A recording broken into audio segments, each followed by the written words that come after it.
What's good, people? Do we got people in here? Yeah, what's good, people? Happy Friday. How are you doing today, Scoop? How's it going? Doing well. I got some rest yesterday. Good, good. Uh, Working on a couple things still, but everything's looking good. How are you? I'm good, man. I feel very, I don't want to say accomplished, but I feel like I was able to actually get some things done today. Uh-huh. Had a real 420 type of evening, so things was chilled. And yeah, listen to some good music today, new music. I was kind of on my alternative kick today, really early on. I went to like my Pandora, which I haven't really pulled up in years, and start going through some of my old stations, just to switch it up. You know what I was actually thinking about today? I had some chicken, Hmm. and I was preparing some chicken, and I was about to fry it, like.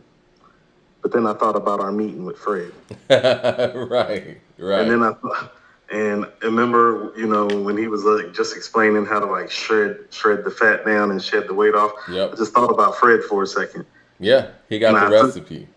I threw the chicken in the oven. And then I was thinking, like, I may have to lay off the chicken for a while, like Fred said. Yeah, he doing just straight up fish, right? Yeah, he went straight pescatarian on that ass. Yeah, And then I was thinking to myself, man, if I were to really cut the chicken and the beef out like totally, and I don't eat a lot of it, more chicken. Well, I eat chicken, but the beef not so much. Red right. meat not so much. I mean, that's more occasional, maybe once a week. But I was thinking if I actually cut that out, and if I actually started attending the Wednesday workout class that was for free at 7 every week, it would happen much faster. Yeah, no, The for real. class is free. Free workouts. Free workouts every Yeah, Wednesday at 7. and One so nine five nine Metropolitan. I'm yeah, gonna have to pull up, Mike. Like we're gonna have to do a show there, but I'm gonna have to pull up and like get free it in gear one too. time. That might be the show, Mike. We might need to like throw on some workout gear and go get it in for the fans. Let them know Right. we legit. That we Yeah. backing up like the shit that we talk. Like what you think? Nah, I'm with that. I'm with that. Mad Max with the super chat says, I walk in godly form amongst the mortal men. Guys was, I'm sorry, guys was in, hey, acting like Drake never sent shots back. Drake's always responded. You know what? Drake has I always said responded. Drake don't even know how. We're gonna get to Drake when we talk about this Jim Jones Pusha T thing. Drake don't even. Jim Jones got on the Breakfast Club and he has doubled down on his Pusha T slander. I'm gonna start calling it slander at this point because that's what it is. I mean, I'm not gonna dress it up. That's what it is. It's slander at this point. It's And slander. It's slanderous, and you know it's what more makes it skewed. slander though, Coop? It's more Because skewed than it is slander to me at this point. But please break down why you feel it is slander. well, I feel Maybe it's enlighten me. slander because when Jim Jones asked Charlemagne if he knew any Pusha T records like that, and then he started naming them, he cut him off. He's like, "Oh yeah, you're a Pusha T fan." He went to the next person. Nah, man, hear him out. If you feel, you know what I'm saying? Like you can't just make those claims, and when somebody sits there and proves you wrong, you go to the next person. That's what makes it slander. You know what I'm saying? And we'll play the clip. It's slander. Because and the other part that makes me feel like it's slander is the fact that you're not applying these same variables to other artists, which they could be applied to as well. You know me, I'm a super Ghostface fan. I think Ghostface is top 15. But most people can't go out there and Well, quote you bar for bar Ghostface lines. That don't make Ghostface not one of the best. are we jumping right in? Is that where we're starting? It appears that we're starting right there, Mike, because it appears you want to start right I there. guess we should start there. Why break it up, right? Why Anime break it? Bros podcast with the super chat says, trying to market your trash EP on features from Hove is crazy. Now you know what? We have been at odds, Anime Whoa. Bros. In our past couple of episodes, and I've been disagreeing with a lot of the stuff you're saying. I totally agree with this. I Well, don't think it's I don't think it's cool to go out there and promote your album, Wayne and Hove, and you just got some Jay Z ad libs. You got people thinking Jay Z's on the record. You don't have to do that. You know what I'm saying? hold on. Who's to say that he wasn't on the record and that got nixed? Well, if it got nixed and it was in limbo like that, you shouldn't go out there promoting it as such. You know what Who I'm said? saying? In all fairness, did those reports have mass appeal on them? Because if they didn't, then No. Swiss posted this. I mean, I'm just saying it's his album. It's his Mike. album. In all due fairness, and we're going to talk about his album as well. You and I have been at the forefront for calling him out for some of the fuckery he has been pulling with the verses and pulling wool over people's eyes the last few years. So if it's coming from Swiss, Mike, just like between you and I, like damn everybody watching, why would you trust it, Mike? You and I don't trust a damn thing. You and I, behind the scenes, Mike, we don't trust a damn thing he says. But why would Swiss have to lie about having Jay-Z on his album? They've worked together Mike, why does Swiss have to lie about anything but still be out here lying and shit? What you mean? Well, you know what? The versus stuff is industry politics. Like, you know what I mean? Like, those are facades. That ain't no industry politics, Mike. He just straight hijacked the community for money. Mad Max with the super chat says, so tell me what's the difference between what Pusha T and Dot both sent subs at Drake. Pusha went out with a diss record. Dot never did. He's scary. It's very problematic. Mad Max is trying to egg K Dot on as well. You know, listen, I'm gonna be perfectly honest here. I am trying to put the battery in the back of Kendrick to go full out in this Drake back and forth because, you know, it has to be done. It's like Show Enough said on Last Dragon, like this is the battle for supremacy. Like it is. These guys are the number 1 and 2 in the mainstream's eyes in this generation, and they've been poking at each other for 10 years. It's time to get it on. It seems like at this moment, I'm going to have to agree with Mad Max. It feels like Kendrick doesn't want the smoke with Drake. As weird as that sounds to people, that's what it feels like. Because, I mean, you had a lot to say a few years ago. And he even had something to say on his most recent album. I think that's what woke Drake up when he said what he said about, Kanye and Drake and him not understanding that because he's competitive. Well, you're competitive. Drake said, come on.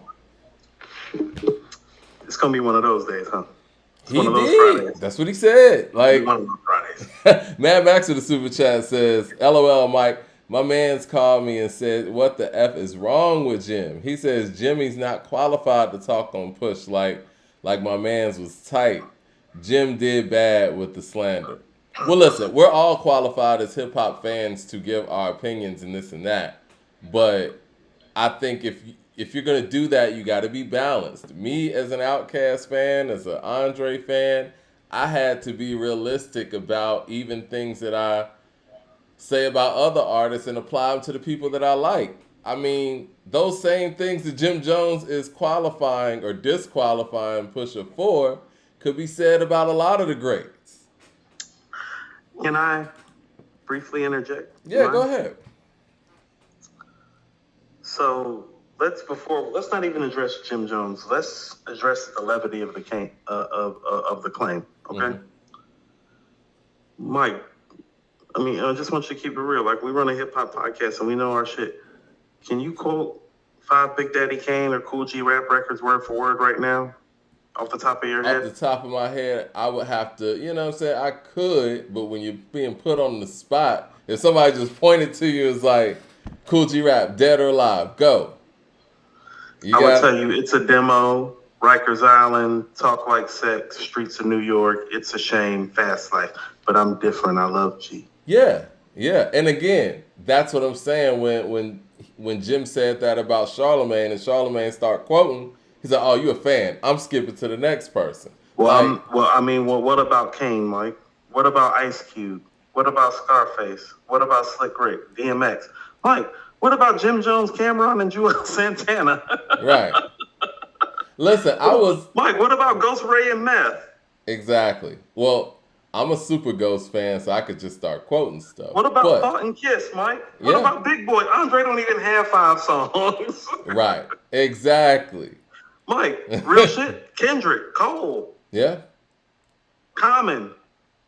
For the common fan, that's difficult. But if you're really a fan of these If you're a fan of their individuals, music or if you're a fan of the culture, then yes. And people who are a fan of the culture know his stuff and definitely know more than 5 songs. And the people that Jim Jones was pointing to, I hate to say it, they looked like they knew nothing about hip hop. You know what I mean? Like, it was the camera dude. Mike, don't stereotype people. That's not fair. I only say this because they look like the guy that was interviewing Joe Budden at Hot 97 when the dude was asking Joe Budden about All Eyes on Me. And Joe Budden asked him, what's your favorite song on All Eyes on Me? And he was like, oh, I'm not really into rap. I listen to rock. He's like, why are you interviewing me? Or why are you here? Those individuals, they look like that individual that was interviewing Joe Budden. And their response looked very much like his as well. So that's why I'm saying that. I'm not judging a book by its cover. I'm just saying. Those radio stations tend to have individuals in the backdrop that know nothing about hip hop. So that's more of an indictment on Power 105 than those two guys. I'm going to play what Jim Jones said, but let me get to these super chats real quick. Anime Bros podcast with a super chat says, it wasn't Coop. They took his live American Gangster style, 3 style, and sampled it. Okay. His live AG, 3 style, and sampled it. Hove would never duck Wayne. Sorry. He said, the Nas feature is the highlight, although the beat is trash as hell. We're going to get to Swiss's album. The Nas song is cool, slightly underwhelming, but... We're going to have to come... we're going to come to Jesus today, Mike. You're going to come with me. Yeah. No. You're going to come with me, or you're going to stand over there with the fans, and I'm going to bring all of y'all to Jesus. You know what I'm saying? We are. You like the record? We'll get to that. We'll get it. No. See, this is what I'm saying. See, y'all haven't been paying attention to how I've been talking. It don't matter if I like the record. I got you. The record didn't get made for your ass. I feel you. You need to get with it or get lost. But we gonna talk about it. Okay. Mad Max to the super chat says, remember on one song, Drake said top 5, top 5, top 5.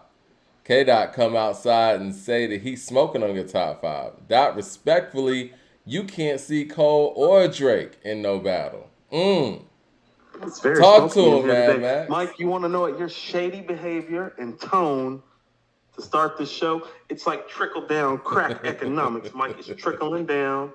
Talk to him, Mad Max. Tell him to do in something. The room, crackonomics. Tell him to do something, Mad Max. All right, this is what Jim Jones said on Breakfast Club. This is fair use. You know, we're doing this for research purposes. Here we go. Where is it? There we go. We own it today.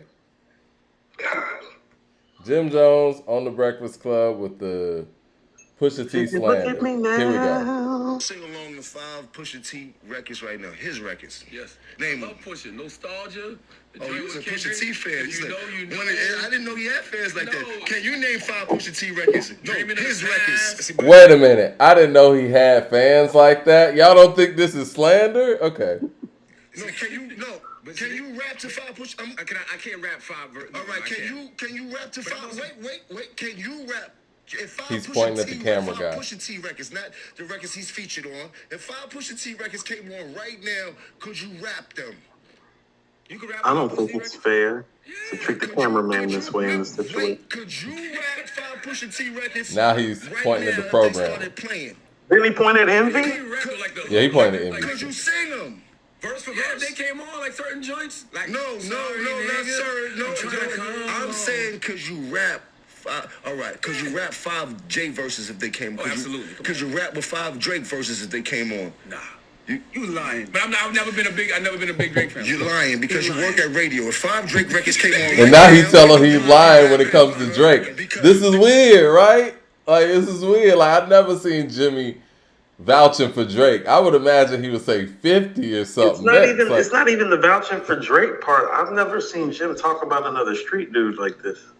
Play on the radio all day. I know. Rap lyric to lyric like I could do Jay. I couldn't, but he's still dope. And it clicked. Jim started tapping his foot before he did that. I'm just gonna say that because I don't want to get it because them niggas will be like, yo, Jim way wilder than them. Shout out to Pusha T. I love your soul, my dog. You're not in my top 50. You might be in Charlemagne's top 50 and things like that. But top 50. You haven't done that much for me in my life. Like I didn't never want to be like Pusha. I never had a Pusha moment in my life. I never thought like you did. Like where I'm from, niggas want to be like you if you was really that dude and that rapper and things like that. He wanted to be like Pusha. Shit. He was influenced by Pusha. Yeah? Okay, cool. That's why Pusha did the Mr. Me Too record. Okay, cool. You a very strong Pusha T fan. Word? And I don't care because people be like, look at Jim talking. Nigga, you is nowhere near top 50. You top 950. You crazy. Like, you think I don't really care. I would say that Pusha had I went to school in Virginia where Pusha was from, and I know Pusha a long time. All right, if five Jim Jones records play right now on this radio, could you sing along to them? No? All right, cool. 5 Jim Jones records. I'm gonna get 5 Jim Jones records play right. 5 Jim Jones records. You can't tell me 5 Pusha T records, but you can tell me 5 Jim Jones records. Okay. You can't tell me 5 Pusha T. We get it. The slander. Jay Short with the super chat says, I think Jim is a little jealous. Most rappers would be relegated to the mixtape circuit after losing their group and producer, but Pusha persevered, excuse me. Yeah. Listen, the longevity that Pusha's had, I don't understand the slander here.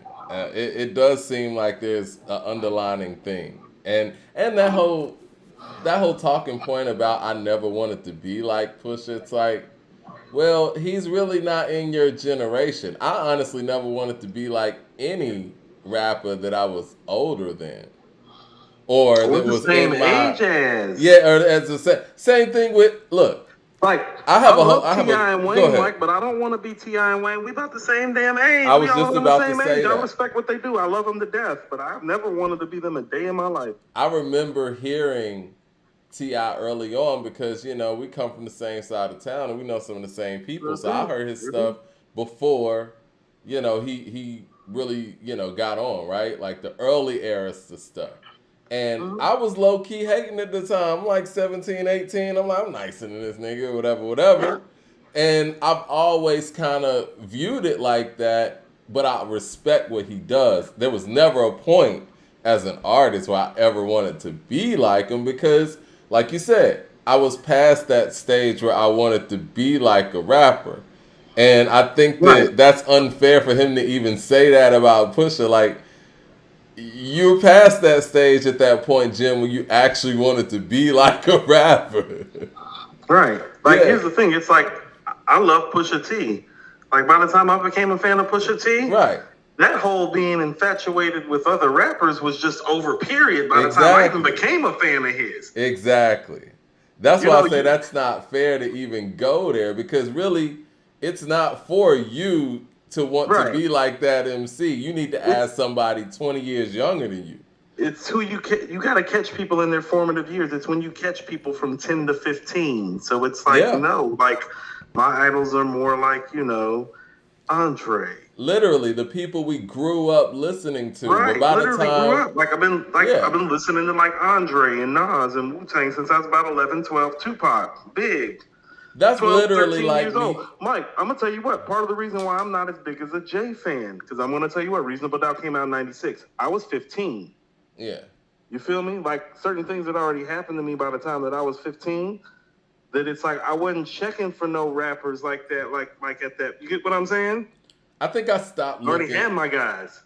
And I want to clarify something too, man, because and not to jump around too much, but I do want to make sure I clarify this. Because I heard a Ludacris freestyle today that said something along the lines of basically people on the internet talking shit about him or something like that, right? And I want to clear up if anything's ever been misconstrued. Ludacris is a huge influence on me specifically in the Atlanta market, but in a different way than some of the other ones. He was the first one from a mainstream level to make it. And we needed that. Now, granted, I do believe from a core standpoint, T.I.'s influence and impact was felt more. But before Luda, there was a ceiling on solo rap artists, and he actually showed people in Atlanta that you could make it outside of Atlanta and be a national, global star. And I remember when he made it, a lot of people fell right after. It was like Lil Jon bumped up what he was doing. It was no longer local, and you could see that other people were trying to achieve for other things. But I don't know if he's talking about, the Gipp interview, some of our conversations. But yeah, I want to make it clear, Ludacris has incredible impact. But I will say that I think that's probably... Did somebody pull up on you? Did somebody pull up on you and say we were being disrespectful to Luda or something? Nah. I just want, when I heard that, I was like, who else talks about Luda in that way? I know we've had our conversations. No, Gipp has been saying something. Gipp did, and I think Gipp was very respectful in it as well, and I think Gipp was just being honest. Gipp's always being honest. But that doesn't mean it wasn't taken a certain type of way. I'm just saying, it's not us. Yeah. And the fact that, and even if that, we just got to be honest about the narrative, right? I mean, we're not going to sit here and lie and act like when, back for the first time and Word of Mouth came out, the streets was flooded with, Luda records, like the streets of Atlanta, like it was when T.I. was doing what he was doing. It was just different. I think they both opened up different avenues. Just got the notification for the show. That's great. Mike, most people in rap have about 5 to 7 solid years if they're lucky. Mm-hmm. And what they do with their legend in those 5 to 7 years really enables them to show the endurance of the career. So when you have somebody like AKRS-One who comes out and makes a Criminal Minded and a By All Means Necessary, the strength of that enables him to carry on because of what he did in those first 5 years. He made other stuff too. I'm just using those to highlight it. Same thing with Nas and Illmatic and It Was Written. Same thing with Jay and Reasonable Doubt in Volume 1 or Volume 2, depending on how you feel, street-wise to hit-wise. You get what I'm saying? Right. Big with the whole Big Run. Mike, the Big Run is an example of how it can endure. And really, it's about what you do in a 5 to 7 year stretch. And what Luda did in a 5 to 7 year stretch has endured some, but not like the all-time greats. But that's okay. Yeah. That's perfectly okay. Like it's different for everybody, but this is what I'm saying too. A lot of that is related around making classic albums. I got some hot take thoughts that I kind of wanted to share today, but I'm going to tell you what the first one is since we're kind of keeping it Southern and I brought up Gipp. And this is what I mean about being groundbreaking. Well, Luda had a better career than Goody Mob, but Goody Mob is way more revered, Mike. Well, and it's not, no, Mike, listen to what I'm saying. Let me finish. It's not because they kind of kept it Southern. No, Mike, it's because they made soul food. And because Luda doesn't have anything close to soul food. Like, imagine if Goody Mob were to come out today, Mike, and to make soul food, Mike, they would be the biggest group in rap right now. It would be like having Earth Gang, JID, and Cole in one group, like literally at once with some social commentary, like after a pandemic and like all that. No. Like, Luda doesn't have anything like that sticks to people's ribs, and that's the thing. He had a good run. It's kind of like a Curtis Martin situation. Remember Curtis Martin? Mm-hmm. Like, Curtis Martin was great for like about 7, 8, 9, 10 years, and he was always steady. Do anybody talk about Curtis Martin with the greatest running backs of all time? No. All his numbers are there. I think, and you're right about Goody Mob, and I remember when Goody Mob came out, they were on Rap City. Joe Clair, highly respected. He got on Rap City and said, this is my favorite group right now, Goody Mob had a huge impact when they came in the game in 95. And like you said, it endured. It stuck. I think Luda's whole thing was to make hit records. And I think he approached this thing from a hit record standpoint. He was coming from radio, right? And at the time, again, Atlanta needed that. We literally didn't have any solo acts that were on a national level. All of our solo acts were local. Kilo was local. Raheem was local. You know what I'm saying? And for him to do that when he did it with What's Your Fantasy, and I would say, I don't want to say put Atlanta on the map in that way, but show a different side of Atlanta on a national level that people hadn't really seen before, it was necessary. And that was a good look, Mike. It was a great look, but people who came behind him did more. I'm gonna tell you how it looks too, Mike. Mm-hmm. Luda has it. Luda's from the Midwest originally. Yeah. His tone, like a lot of people from the Midwest, and I know because my family's from the Midwest, is where I get my tone from. Well, it's very clear and it's very crisp, which means it's great for speakers. It's great for radio. Yeah. Being in the South and having that voice, like a voice that is clear and has clarity to it, because a lot of people down here have heavy accents and Southern draws, specifically in the more inner city colored areas, you know what I mean? Like we're on the map, you know what I mean? There are more people of color living. A lot of people down here look at it like, well, he kind of like used the radio. And that really didn't work for a lot of people because a lot of people down here don't have the voice to do radio like he does, Mike. And I'm being very serious when I say that. And musically also. Like Cujo and Gipp don't have no, like, be a radio DJ host type of clear voices where everybody can understand every single word and kind of, you know what I mean? And on another aspect, too, when a lot of people down here heard Luda, and I get this all the time, too, it's like, he didn't sound like them to him. I mean, he didn't sound like them to them. You know what I mean? And he's from Champaign, I think. Yeah, Illinois. And so it's like that draw that we were getting from Outkast, Goody Mob, and even T.I., Youngblood, Sean Paul specifically, you aren't hearing from, Luda. And so not saying there's a disconnect, because we're always going to be proud and happy for Luda and his success and everything he accomplished. It was necessary. But from a grassroots level, they don't view you like Backbone or anything like, because, I mean, just the Southern drawl just wasn't there, especially at that time. Now things are different. No, but Mike, what I'm trying to tell you is somebody that was raised in the South, I've lived in Charlotte and Atlanta most of my life, but vocally I sound like my people from Ohio. You understand? Yeah. Like, no, I've gone through it my whole life. So, like, I understand, like, very clearly that it's like, no. The whole question, like people ask me all the time, it's like, how can you be from the South? You talk so clearly, Coop. Yeah, you talk like you from up top. Right. You talk like you from the Midwest. It's like, well, my family pop side's from Youngstown. They like, oh, that's it. And it's literally been my whole life. And because of that, because I don't talk Southern, people have difficulty identifying with me as a Southerner. Mike, it hurt me in my rap career. You know what I'm saying? Like, It hurt me in trying to start my rap career. Like, Mike, you sound like you from a part of Atlanta. You do sound like Andre a little bit. You do sound like T.I. a little bit. A little bit of your inflection in your draw. It's like, no, that nigga from Atlanta. Well, I went on that tangent to say Luda was probably the last rapper that I could say that I probably looked up to. And again, that's like 17 years old. So that's unfair for Jim Jones to even throw that in the conversation. Okay. I think it was probably the last one because everybody after that, it was like, well, shit, I'm grown now. Like, you know what I'm saying? I mean, first of all, I didn't look up to a lot of guys, but I mean, it was pretty much like, for me, it was mostly like Andre, Nas, for me. You know what I'm saying? I think with Luda, once again, I looked up to the process. I probably would have never even gotten in the radio if it wasn't for Luda. You know what I'm saying? And that's just the truth.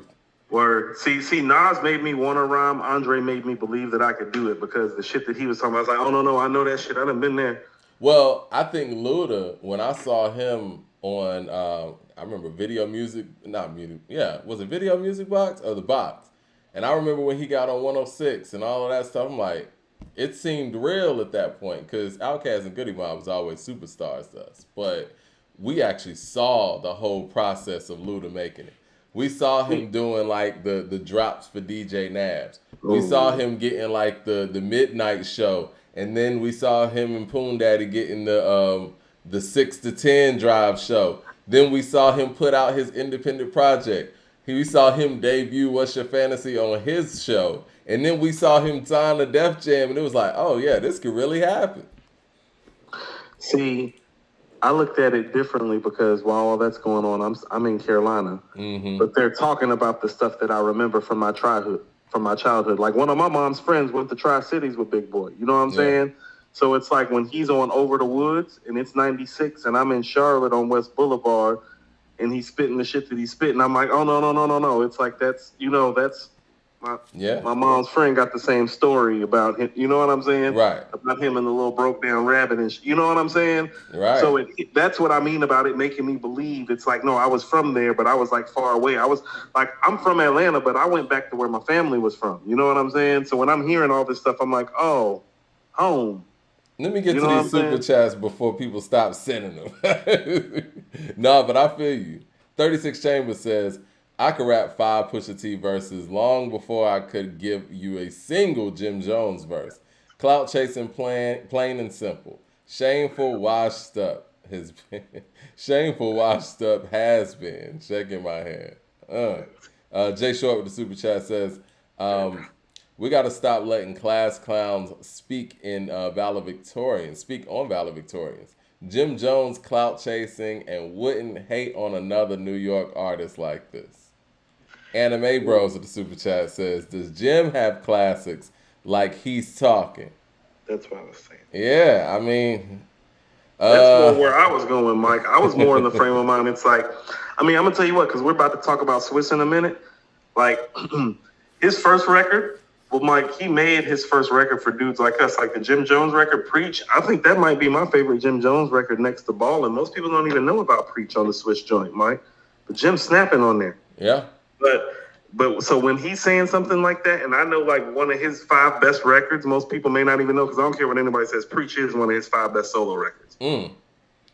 Jason Sweet with the super chat says, Peace Kings. Thanks, Coop, for liking my cousin Red McFlair's production on Fuego Bass album. On the track, The Warehouse, Take a Look, and others I sent. No. We I'm gonna be listening to your man stuff this weekend, and we're gonna have a conversation soon. I like what I'm hearing, you know. Yeah. Dope. We'll talk. Jay Short. You dope, Mike. I'm gonna pass him over to you too. Like, I want to hear it too. Yeah. You got some stuff, Mike. You got some notarized tracks. See, this is what I mean. The game is totally different now. There are guys like him floating around that's not even getting like any of the burn that they deserve just because people aren't like checking for who the producer is anymore and haven't talked to this guy.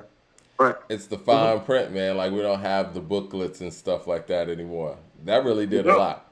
Jay Short with the super chat says, how are we comparing Luda to T.I.? Luda had to clear 2 Chainz first, right?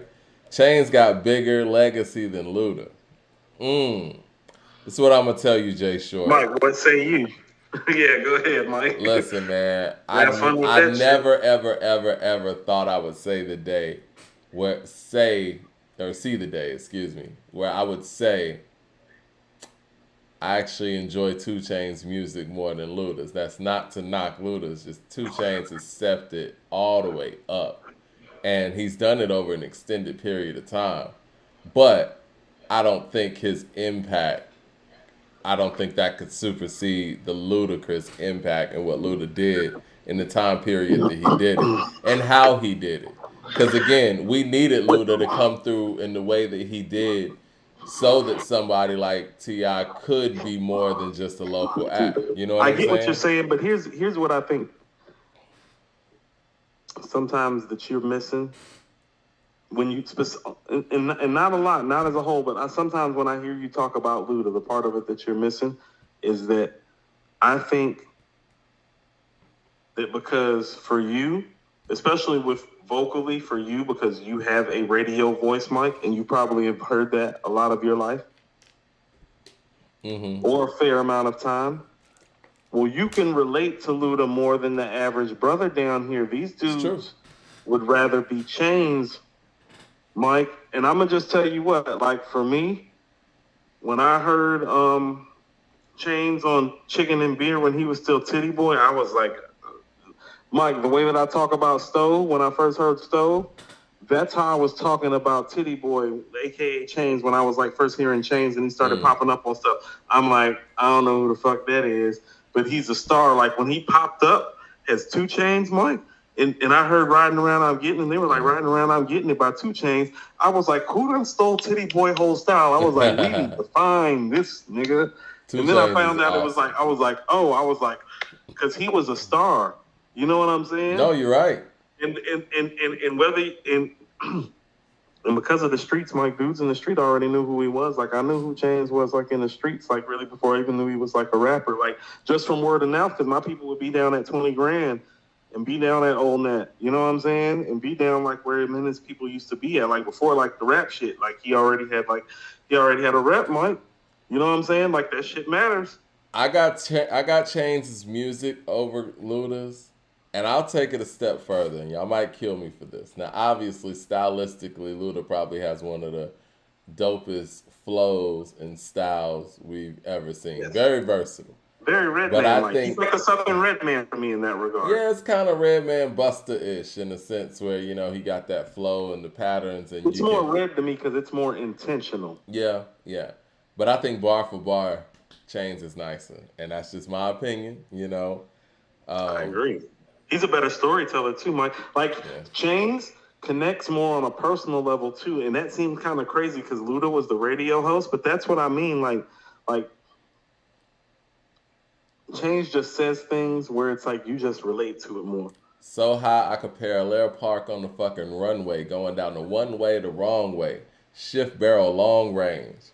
Swag like pro ball, gave her a ring. Phone call. Money tall, pole vault. Walked in, drove off.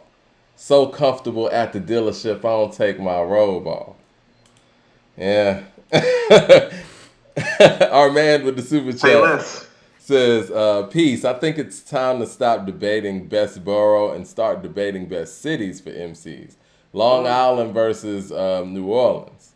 Long Island has legends. So when you're saying city, so we still staying up top, though. Long Island has the legends, but NO might have the better catalog. What say y'all? But what is Long Island sucking up some boroughs? Like, are you just talking about the city of Long Island outside of the boroughs? Yeah, I mean, I think they're just talking about Long Island as Long Island. Listen, Long Island. Well, what about Yonkers? Long Island has Public Enemy and Eric B. and Rakim. Mount Vernon, Buffalo. Long Island has Eric B. Rakim and Public Enemy. They got Rakim. Eric's from Queens. Boy. Okay. Well, they're a group, though. You know what I'm saying? So they have that catalog. Hold on. How do you be? Our girl met with Eric Berrier from East Elmhurst. Yeah. Ain't that Queens? Yeah, he's from Queens. He's from Queens. All right, but we still, I mean, if you got Long Island, you got Rakim, right? We're not going to say you can't play Eric B. and Rakim stuff. So you got Rakim, Public Enemy, De La Soul. Good luck with that. It's very hard to beat. Good luck with that. No, it's very hard to beat. You know, Michael Williams with the super chat says, what's the better song, Creep by TLC or Are You That Somebody by Aaliyah? Creep easily. That's a random question, but Creep easily. No, Mike, I'm like the tangent right quick because I've been looking for an excuse to tangent on this. You've been saying for the whole time we've been doing this podcast that you think Jade's Don't Walk Away is the best R&B song of the 90s and epitomizes what the 90s sounds like, correct? Correct. Mike, I beg to differ, Mike. I think it's SWV's Weak. It's a whole different dynamic. It's not. Why would you say Weak? Why would you say Weak? What sounds It's just like something about Weak that like kind of like encapsulates and signifies like that moment in time. Like sound-wise, stylistically, and it's and as much as you hate to admit it, it connects more and it stayed longer than Don't Walk Away. Like Don't Walk Away may have a better beat, but it doesn't have a better vibe. It doesn't have a better feel. It doesn't have the staying power. Weak is the R&B song. They kind of encapsulate the 90s feel. I think that put it up in the chat. I think this, and I see what you're saying. I think you have to have a ballad and an up tempo because they give you two different feels. Like people feel Weak on a different level because of what Coco's doing vocally, whereas Don't Walk Away is more about the hook and the production. It's not our problem. Excellent record. It's not our problem, Mike. CJ Kid with the super chat. I think Stay by Jodeci might be better too, but that's just personal. Stay is great. No. Stay by Jodeci. I'm not gonna quibble with you on that. Stay is incredible, man. Jodeci was on some other playing shit. with me. Yeah. Carolina in the building, Yeah, Stay is incredible. Yeah. CJ Kid with the super chat says, Or Forever My Lady, Mike. Which way you want to go? Stay Forever My Lady? Man. well, when it comes to Jodeci, Forever My Lady, I mean, that's top 5, but I would go Stay. I like I'm Still Waiting better than Forever My Lady from the first album. Then you got the whole Diary of a Mad Band, like the first 3 songs. Like I was thinking the first 6 songs on Diary of a Mad Band. Yeah, Ride and Slide, What About Us? Yeah, What About Us? Yeah. Cry for You. Cry for You is pretty epic. Yeah. Yeah. CJ Kid with the super chat says, "What's up, guys? Just wanted to know from you guys, what's the objective top 10 Southern hip hop albums? You guys are qualified to answer this best. 10 is a lot. Aquemini's definitely there, in my opinion. I agree. I think Soul Food's there. I agree. I think We Can't Be Stopped. The Diary by Scarface. Yeah, The Diary has to be there. Southern's Virginia Down, right? Virginia is for lovers. That's Southern shit if I ever heard. Yeah, Virginia Down. Man, I'm going to have to think about it because I do believe... Can I get some Hell Hath No Fury up in here? Yeah, I can. Yeah, I my thing with 3-6, man, I don't think Mystic Styles is their best album, but it's probably the most impactful. Mr. Don't Play is the best album out the camp. That's the one that would make the top 10. You're right. Mr. Don't Play is the one. You're right. Straight 3-6 the group, but Mr. Don't Play the album. Yeah. You do the album. Like, Method Man's the star of the Wu-Tang, Mike, but Supreme Clientele and the Purple Tape are the albums. No, you're right. Yeah, Mr. Don't Play is definitely there. I think Trap Music by T.I. is there. I'm cool with that. So where are we at? Are we letting Hell Hath No Fury in? I think no. Hell Hath No Fury, definitely. So so we got Hell Hath No Fury, Soul Food, Aquemini, Trap Music, The Diary. The Diary, Mr. Don't Play. Mr. Don't Play, that's 6. I also think that I had it tip of my tongue. 400 Degrees. Hold on, Trap Music, Mr. Don't Play. 400 Degrees is there. Aquemini, The Diary, Soul Food, 400 Degrees. Southern Playalistic. Hold on, 400 Degrees. Yeah, that's cool. Coming Out Hard, Riding Dirty. You think 2 UGK albums?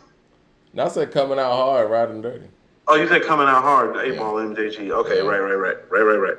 Coming Out Hard is one of the best albums I've ever heard. No.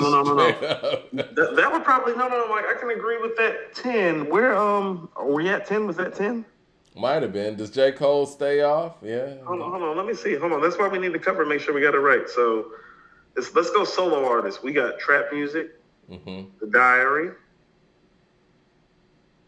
Is that it for solo artists? Might be. Oh no. Mr. Don't Play.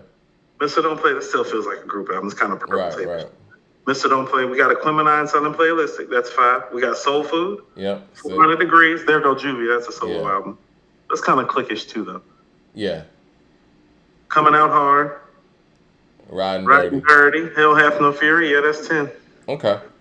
Yeah. I'm sure we left off some, but Michael Williams. Some honorable mentions. People are probably mad at ATLians right now. Right. I'm sure. Or let me see, what else would people be mad at? We didn't put a Wayne album on there, so people are like, "Where's the Carter 2? Where's the Carter 3? Yeah. Michael Williams with the super chat says, "Which one is better, Biggs? One about the dark skinned Jermaine, or Nas's one about the Ike with Iverson jersey?" Well. Yeah, man, that's tough. It depends on what you're looking for, because one of them wore Suede in the Rain, and one of them is at the backstage of the concerts in the Iverson jersey at Iverson's peak.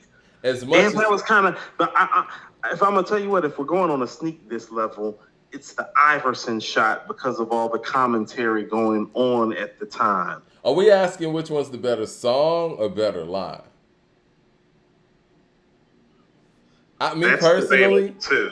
Me personally, as much as I love What Goes Around Comes Around, that's you're nobody till somebody kills you, and not by a lot.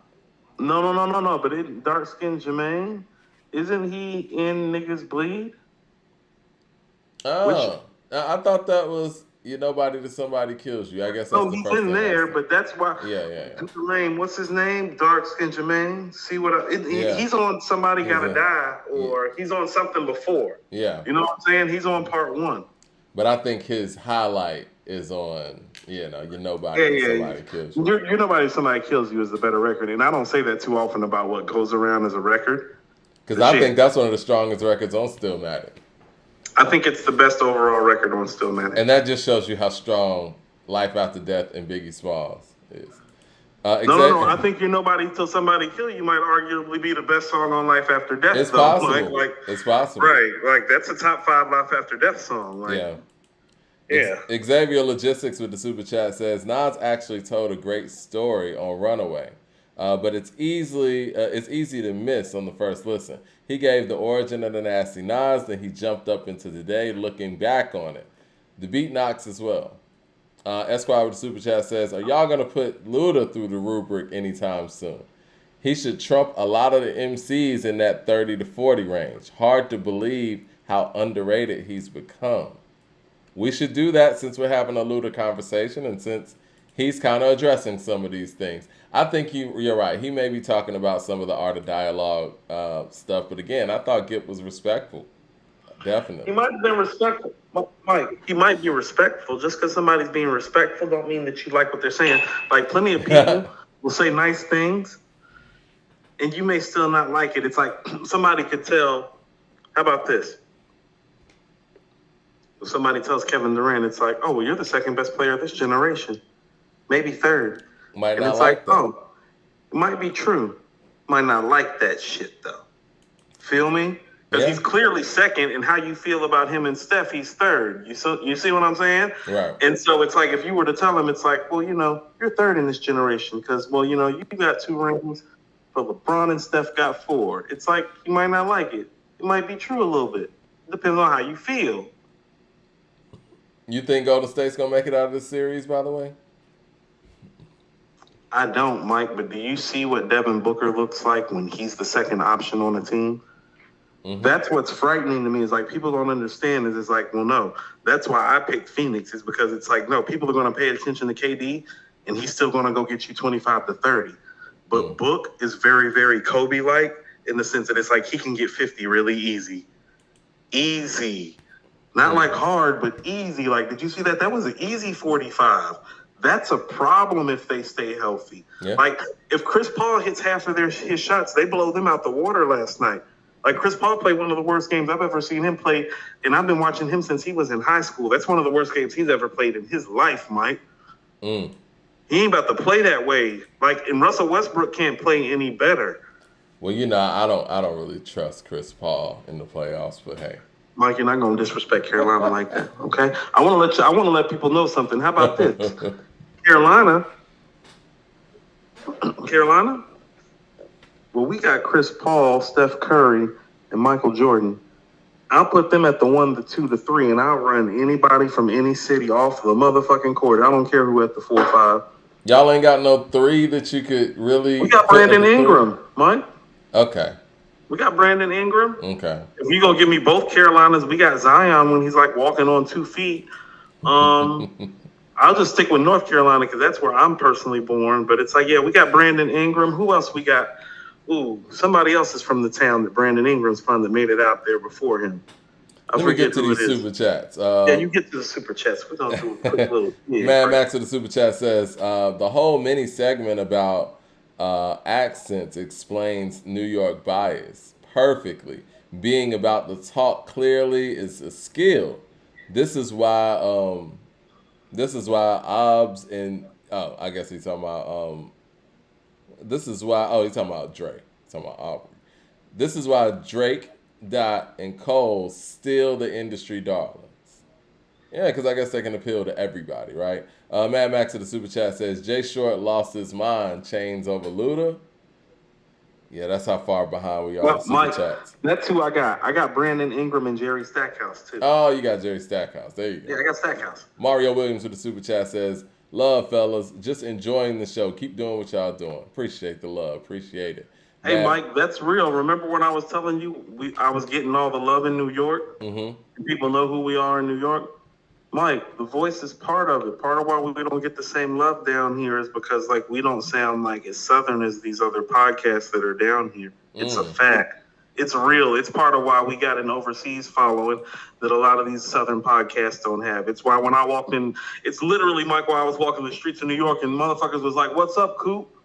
I was walking the streets of New York, niggas was like, "What's up, Coop? Love the podcast." And they so used to the shit. They so used to seeing niggas up there. They like, "Yeah, nigga, how you doing? What up? Boom, boom, boom, bam." Like, get the fuck on. You know what I'm saying? Right. Yeah. That's interesting. I never really thought about it from that standpoint. Oh, I thought about it day and night, Mike. I didn't sleep. Mad Max in the super chat says, Connie Diamonds is a black rapper whose whole Move B remake that's moving up in NY. He said Chainz don't have one of those songs that moves B or roll out.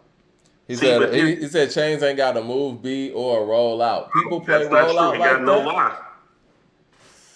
I don't know, man. I don't know about that one, Mad Max. I don't know about that one. Again, I don't want to be disrespectful, but Chainz got right. You might be stretching out for Luda a little bit on that one, fam. I think No Lie is better than Move. I'm going to be honest with you. Somebody said I'm always shading Luda. Is that the tone that y'all are getting? I'm not, man. And that's, again, it's so funny, Coop. People feel like, people, based on what people are saying or thinking, you would think that I'm not a fan of Luda or 3000. And I'm a huge fan of both. I guess maybe I'm just extra critical on people that I like a lot. I've done that. There we go, but Mike, you want to know what it is? I'm going to tell you something about you. It's, you don't clarify and qualify sometimes. You just be going the fuck off. Well, maybe that's what it is. You just be like, I'm going to tell you why I feel the way I feel. Boom, boom, bam. You be out. I'd be like, yo, Mike, you be like, no, I ain't trying to. Like, people be thinking I'm the one that's not trying to hear the shit. Mike, we end up in these debates because I'm in a place to question, and you ain't never in a place to question. You be like, no, that's about it, nigga. Listen, I love Luda and I love 3000. I want that to be perfectly clear. Jay Short with the super chat says, for the chat, Luda is a better lyricist than Chainz, but Chainz is a sort of a pop culture icon, and Luda don't have a pretty girls make trap music. So what? Listen, man. I mean, I think they're both great lyricists than almost all these guys. How many? You know what I'm saying? Like, I think both of them are great personalities. I remember when Luda both great lyricists. Yeah, that too. I remember when Nelly and Luda did their verses, and Luda was kind of doing the hosting type of thing, and I'm like, yo, he's still. I didn't like it. He is a great personality. I don't think a lot of y'all understand how great of a radio personality Chris Lover was. And he hadn't been doing it for a long time. He didn't even do it for a long time. And in my opinion, and this is no slander, shade, or anything, as great of a rapper as y'all feel like he is, which he is, he might have been a better radio host than he was even a rapper. He is a better radio host than he is a rapper. And that's not slighting the rapping. That's just saying how great he was. I think him and Poon Daddy had the best radio show in the history of Atlanta, in my opinion. People who heard Mike Roberts in the morning with Joyce Littell will say different, Mike, from the old school. Yeah, old but I was a V103. kid. That's the house that Mike Roberts built V103. Yeah, straight up. What it is, straight up. So I grew up on Mike Roberts and Joyce Littell in the morning with my mom down in Atlanta on Piedmont Road. So a lot of people think that they're the greatest. I'm not going to argue with that. But Luda and Poon would be second, Mike.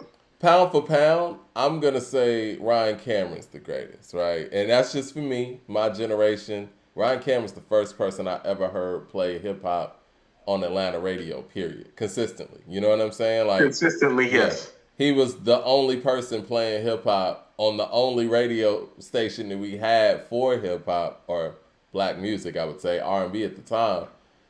In 92, 91, I remember him playing TLC, and then he played ABC, and then Crisscross, and then when Cass came out. He was playing Jump and Hat to the Back and all that. I remember. Yeah. Mm-hmm. And so I will give him that. But as far as for me, in my formative years, it's Greg Street, he really stated a claim on that 6 to 10 spot. I stopped listening to Greg Street when Chris Lover and Poon Daddy came on. And that takes a lot, because Greg Street's the one that introduced us to Goody Mob, Outkast. Greg Street would play the whole Goody Mob album when it was new. I remember. He would play the whole I would come ATL down here. list. I would come down here during the summers, and I would hear him playing. Yeah, he would play it from top to bottom. Skits and everything.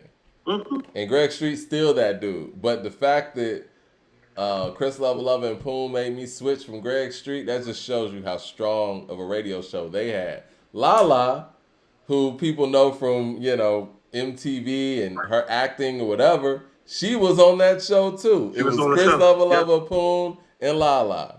Yeah. All on the radio. Yeah. It was real, yeah. Yeah. Esquire with the super chat says, slander. Chainz doesn't have a word of mouth or a chicken and beer. Oh, see, now y'all are going to make us pull out one of these verses, man. Do y'all really want to do that? Mike, first of all, you need to be worried about this first L that you're going to take on these Nas and these Jay-Z features. Because you know what I thought about, Mike?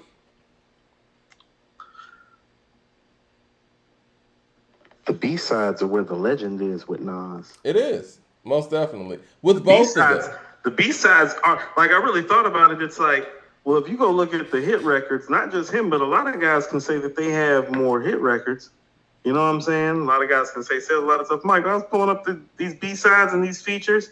It's like, and we just doing features? Mike, the feature game is, I don't care what anybody says. He has the best feature catalog ever, too. Like, he has rap's best album catalog. No. He got rap's best feature catalog, too. Yes, he does. We're going to see. Blue Collar Hustle with the super chat says, says, smoke, Mike. I want 25 songs because I want to bury you. Like Mike, I don't think you got to pick do the best 25 songs because I want you to lose like 17 to like 7. Like, I want you to lose bad, Mike. I feel like Clubber Lang when he beat Rocky's ass, Mike. You in all types of trouble. Blue Collar Hustle with the super chat says, the fix belongs over Hell Hath No Fury or King. Hell Hath No Fury is overrated. Sorry, not sorry.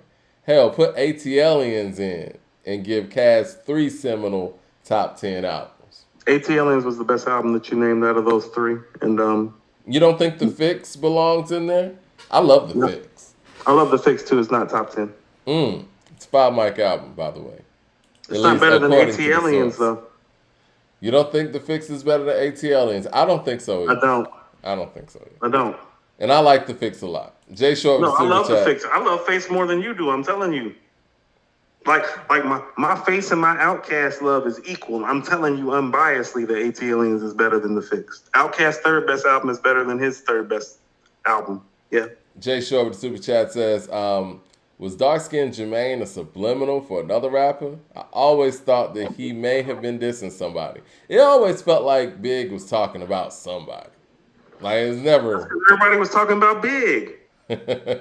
Well, that's what it's like when you're on top. But no, I mean, everything that he said, I doubt it was just some random dark-skinned Jermaine. I don't know. I don't know who he was talking about. Maybe we need to ask. I like the fact that he invented dark-skinned Jermaine. Why can't he be a character? Why can't Big be insightful and brilliant enough as a writer that he created a whole character? That's possible. Very possible.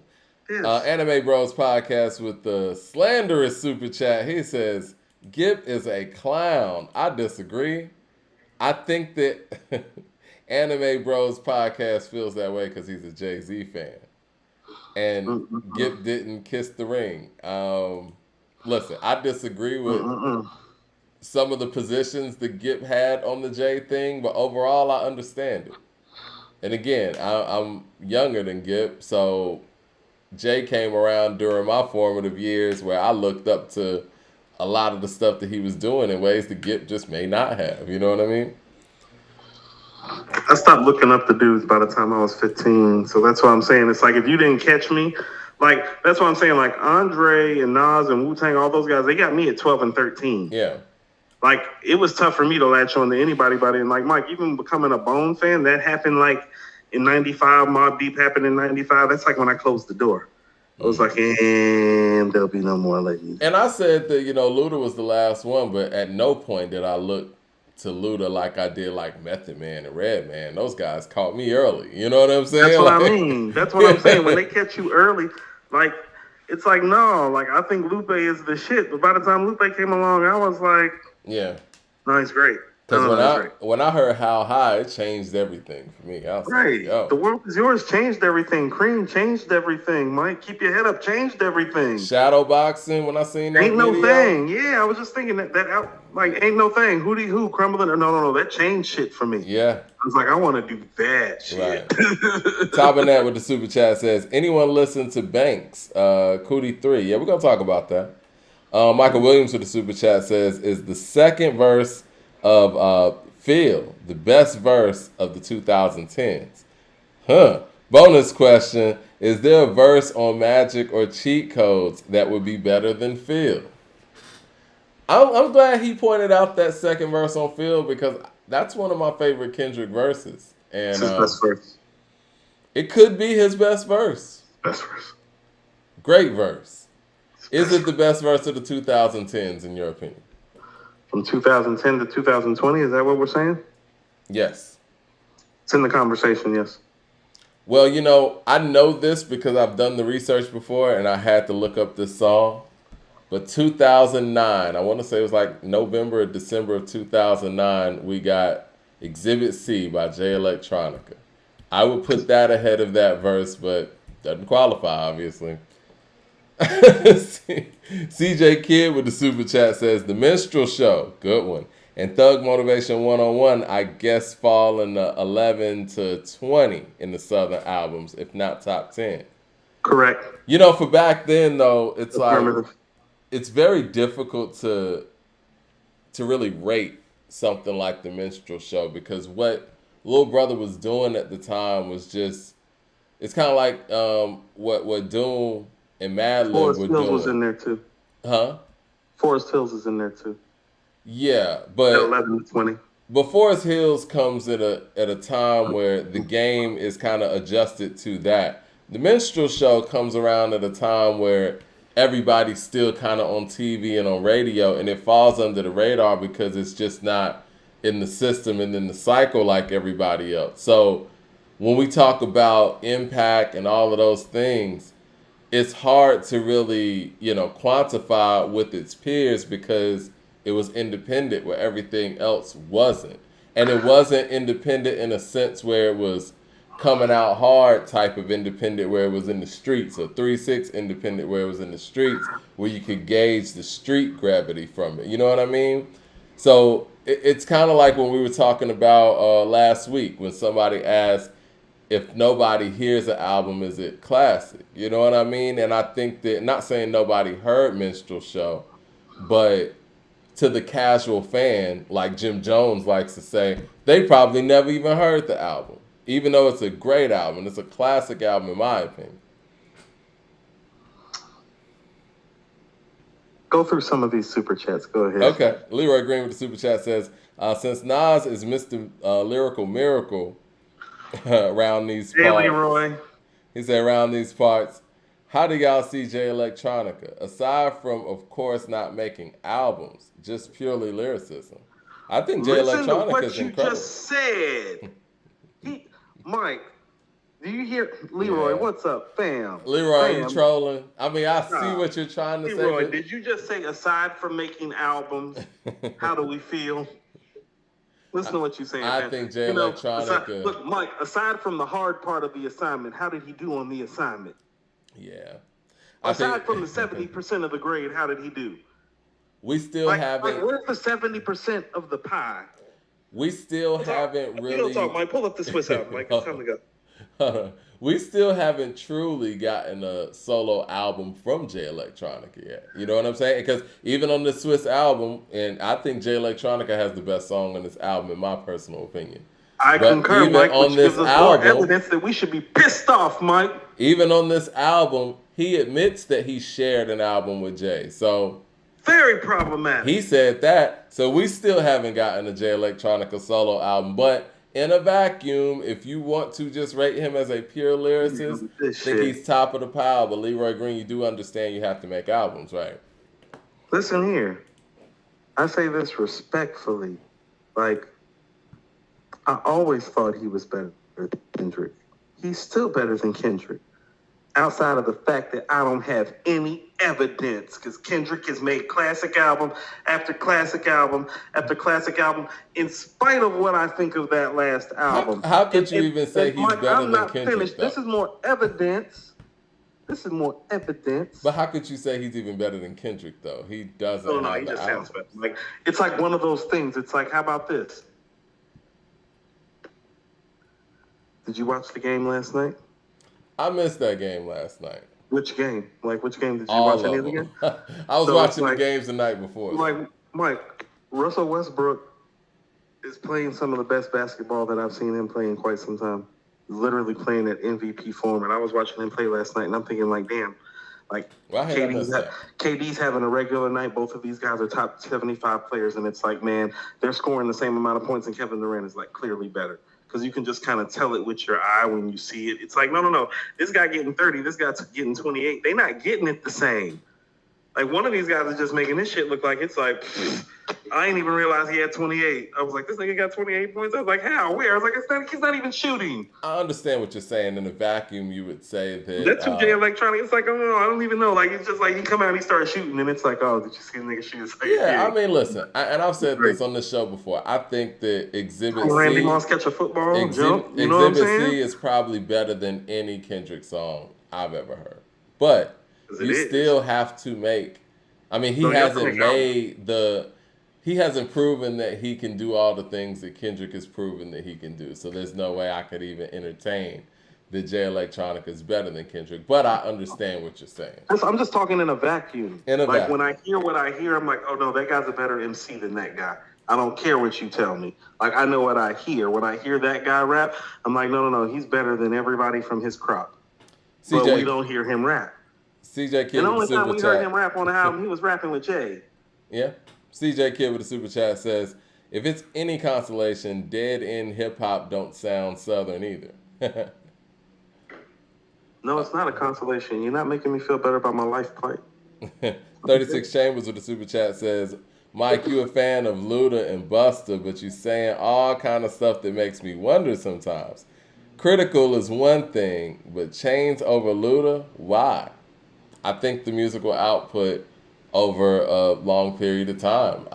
I would have to say, bar for bar, Chainz he hasn't had to dress it up with, different styles and different flows. If I just broke down the words, I would have to say that I think that, Chainz is the superior MC, and I think song for song, and I think Chainz is a better beat picker as well. Like, his production choices are crazy. You ever hear Chainz and Honorable C Note get together? It's magic, man. Like, here's what I tell you. Like, it's one of those top heavy conversations. I think people are remembering what Luda did at his top. And his top is better than 2 Chainz' top, but the totality is Chainz. And this is what I mean about, well, how many of y'all really have heard Chainz catalog like that? See, Mike, we from the A, so when Chainz come out, we go listen to it from end to end. And we talk about, you know what I'm saying? I'm talking about Trapavelli. I'm talking about Freebase. I ain't talking about just the, the mainstream albums. Like, 2 Chainz approaches the mixtape stuff like he does I Got One albums. on it, Mike? What's that? What's the mixtape with I Got One on it? Remember that one? What was it? What mixtape was that? I Got One. You talk ATL, I Got One. I Got One. Oh, you talking about that was right before the first album. True Religion? True Religion, right. Yeah, he got a lot. He got a lot. Blue Collar Hustle with the super chat says, best radio show was The Quiet Storm on V103. Soft and warm, Quiet Storm. You want to know what? Might be right. Quiet Joyce Storm. Littell, she had a great voice too, radio voice. No, it's further. Mad Max with the super chat says, Earl the Pearl, Dr. J, Bernard King, Kareem with Nate Archibald, Artest, Odom, Strickland, Cussy, etc. Cool. You can't beat number 2. New York got the greatest hoopers. Fam, I got 2 top 10 players. Cousy. I got Curry and I got Mike. Who else got 2 top 10 players? He went Bob Cousy on you though. Let's see. Damn all that. All right, Who for the else got people that Curry you and Mike? pick, Like, how about this? Think about this. My starting backcourt is Curry and Michael Jordan. I got 2 top 12 guys at worst. Who else got 2 top 12? Y'all got Kareem. That's the only top 10. We got that's Kareem. That's the only top 15 player. You got Kareem and Dr. J. I'll take Curry and I'll take Mike. We're going to run y'all out the gym. But Mike if we got, hold on. J. If we got a lineup where Mike going to be dunking all on Dr. J. You hear me? If we got a lineup where it's Nate Archibald. Is that your point guard? Point guard Nate Archibald. Let's just say we roll with smaller than Steph. Let's roll with Dr. J at the 2, right? You know what I'm saying? And then we'll roll with Artest at the 3. You got Artest at the 3. You got Lamar Odom and you got Kareem. That's a great lineup. Let me find the center from North Carolina, Mike. We about to beat. Mike, first of all, I got you at the 1. I got you at the 1. I got you at the 2. I got you at the 3. Because I got Stackhouse. You got Artest. I think Artest will lock Stackhouse up. I don't think so. Stackhouse had 25 point per game seasons. You got Stackhouse over Artest? Yes. Now that I disagree with. He made more All-Star teams than Artest did. Did he? Want to pull it up? See, Mike, you trying me in these streets, Mike. Go to the next topic where I find North Carolina. No, let me get through these super chats. Michael Williams with the super chat New Yorkers think y'all running stuff. When the last time the Knicks won something? Well, you think the Knicks gonna make it out this series? Mike, I don't think it matters, Mike, because Milwaukee's what's waiting for them. The Knicks look good in game 1. I ain't gonna front. That's great. I'd like to thank them for making it to the second round like every year of my life, but like they ain't winning shit.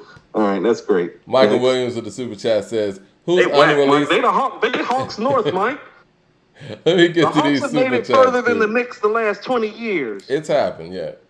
Michael Williams with the super chat says, "Whose unreleased catalog is stronger between Pac and Nas? Could be interesting Patreon and OG unreleased Pac songs versus Nas." I'm going to have to say Nas on the unreleased tip because I'm floored by all of the unreleased Nas stuff that I continue to discover. Mike, never mind. James Worthy from North Carolina. Give me James. You think Ron Artest is better than James Worthy? Nah. So I got Steph Curry, Michael Jordan, and James Worthy. 1, 2, 3. It don't matter who I got at the 4 and the 5, but I'm going to find you a center. North Carolina got better ballers. Sorry. Hate it for you. We got more rings, too. You take Kareem's rings out, y'all ain't really got no rings like that. Rod Strickland ain't got no rings. Mark Jackson walking around with some rings. Kenny Anderson walking around with some rings. Bernard King walking around with some rings. I don't co-sign the New York slander. Nigga, what? Who walking around with some rings? No, North Carolina players got rings. James Worthy got rings. Michael Jordan got rings. Steph Curry got rings. You niggas ain't got no rings outside of Kareem. Steph ain't from Akron? Run, tell him Coop said it. Chicago got better ballers than New York, Mike. They got Isaiah. They got Wade. They got D. Rose. Stop playing. Steph ain't from Akron? CJ Kidd with the super chat says, was Greg Street the funk flex of the South? I think Greg Street is the funk flex of the South. I would Mike, have to say you don't mean yes. that in a good way. Mike, oh no. Oh, Mike. It's always in a good way. I'm not done, Mike. Maybe David Thompson or Bob McAdoo, Mike. Can I interest you in David Thompson or Bob McAdoo? Maybe Brad Doherty. Maybe John Wall. Maybe I were Chris you, Paul. I'd pick Brad Doherty. You don't want no smoke, Mike. Cedric Maxwell, Brandon Ingram. They want to go old school Bob Cousy. I got Phil Ford, Sam Jones. Sam Jones is a good one. I would pick Brad Doherty.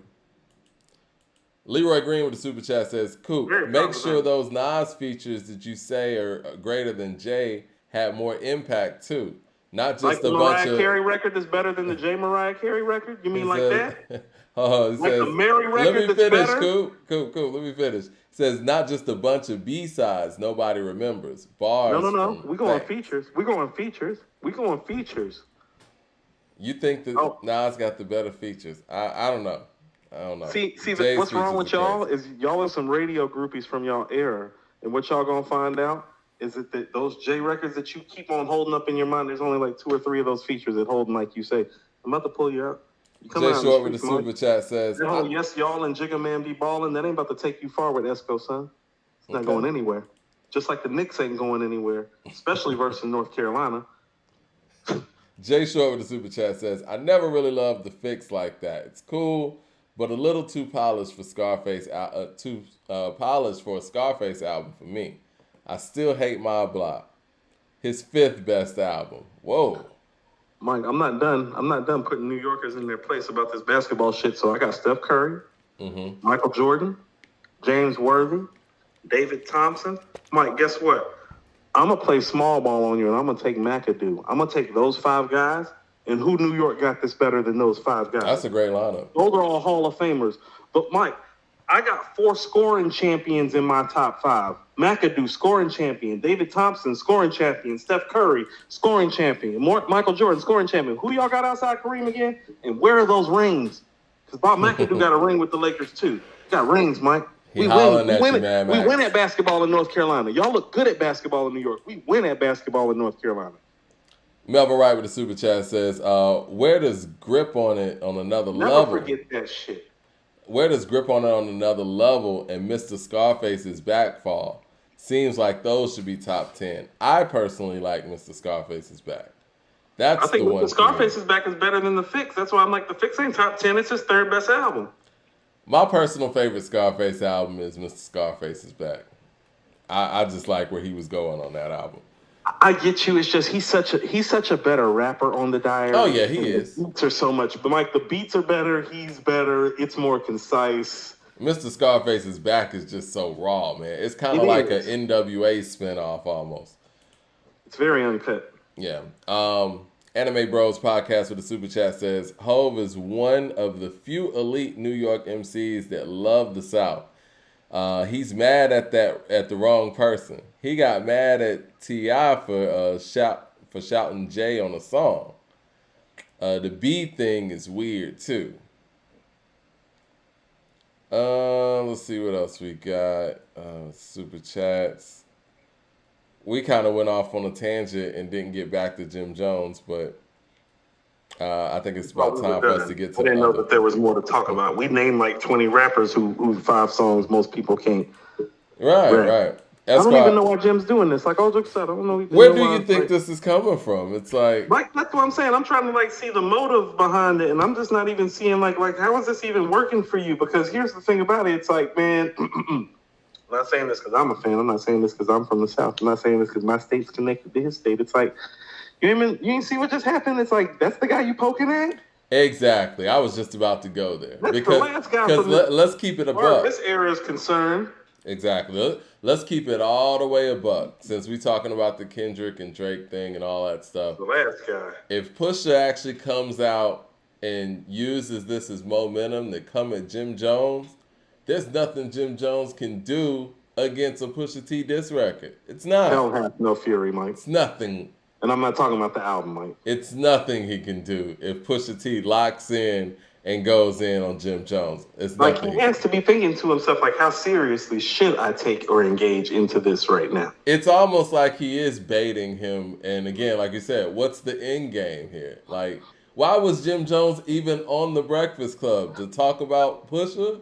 Like, now, Mike, in the Art of War, it talks about how you set a diversion, to ensnare and, take your enemy captive. You know what I'm saying? So maybe this is the diversion? I think so. It seems like a sneak attack. It's like, focus and attention has been focused, one way and in such direction for so long that maybe giving somebody a little bit of, you know what I mean? It's like, oh, well, he's married now. He's had a kid. He's getting nominated for Grammys. Let's see if a little diversion doesn't work. And maybe listen to this. Maybe he can use some of his bars over here before I come and he has to go over here. Now you use some of your ammo. You feel what I'm saying? I take it that Pusha T is the type of MC that will use this as fuel. And as a Pusha T fan and as somebody who really wasn't a big fan of It's Almost Dry, I like this. I think this is a good thing. This can get him to lock in and really make the album that I would like to hear. It's Almost Dry has grown on me, Mike. It's okay. I mean, again. It's very problematic acting like that. I feel like he can do better. I do. He can do better, Mike. I mean, it's not Daytona, but it's like when I look at it, it's like, no, Brambleton, Let the Smoker Shine the Coupe, Diet Coke, 1-800 Call My Bluff, Open Air. It's like neck and wrist. Like, nah, he did his job. Well, it's a 4, Mike. Just like I say to Jay-Z, man, I think Pusha needs to get shit. Don't be cutting it when you at that level. Do it. I think that Push needs But to we get love back Method Man and with Jada Kiss, and they don't be giving us fours like Pusha do.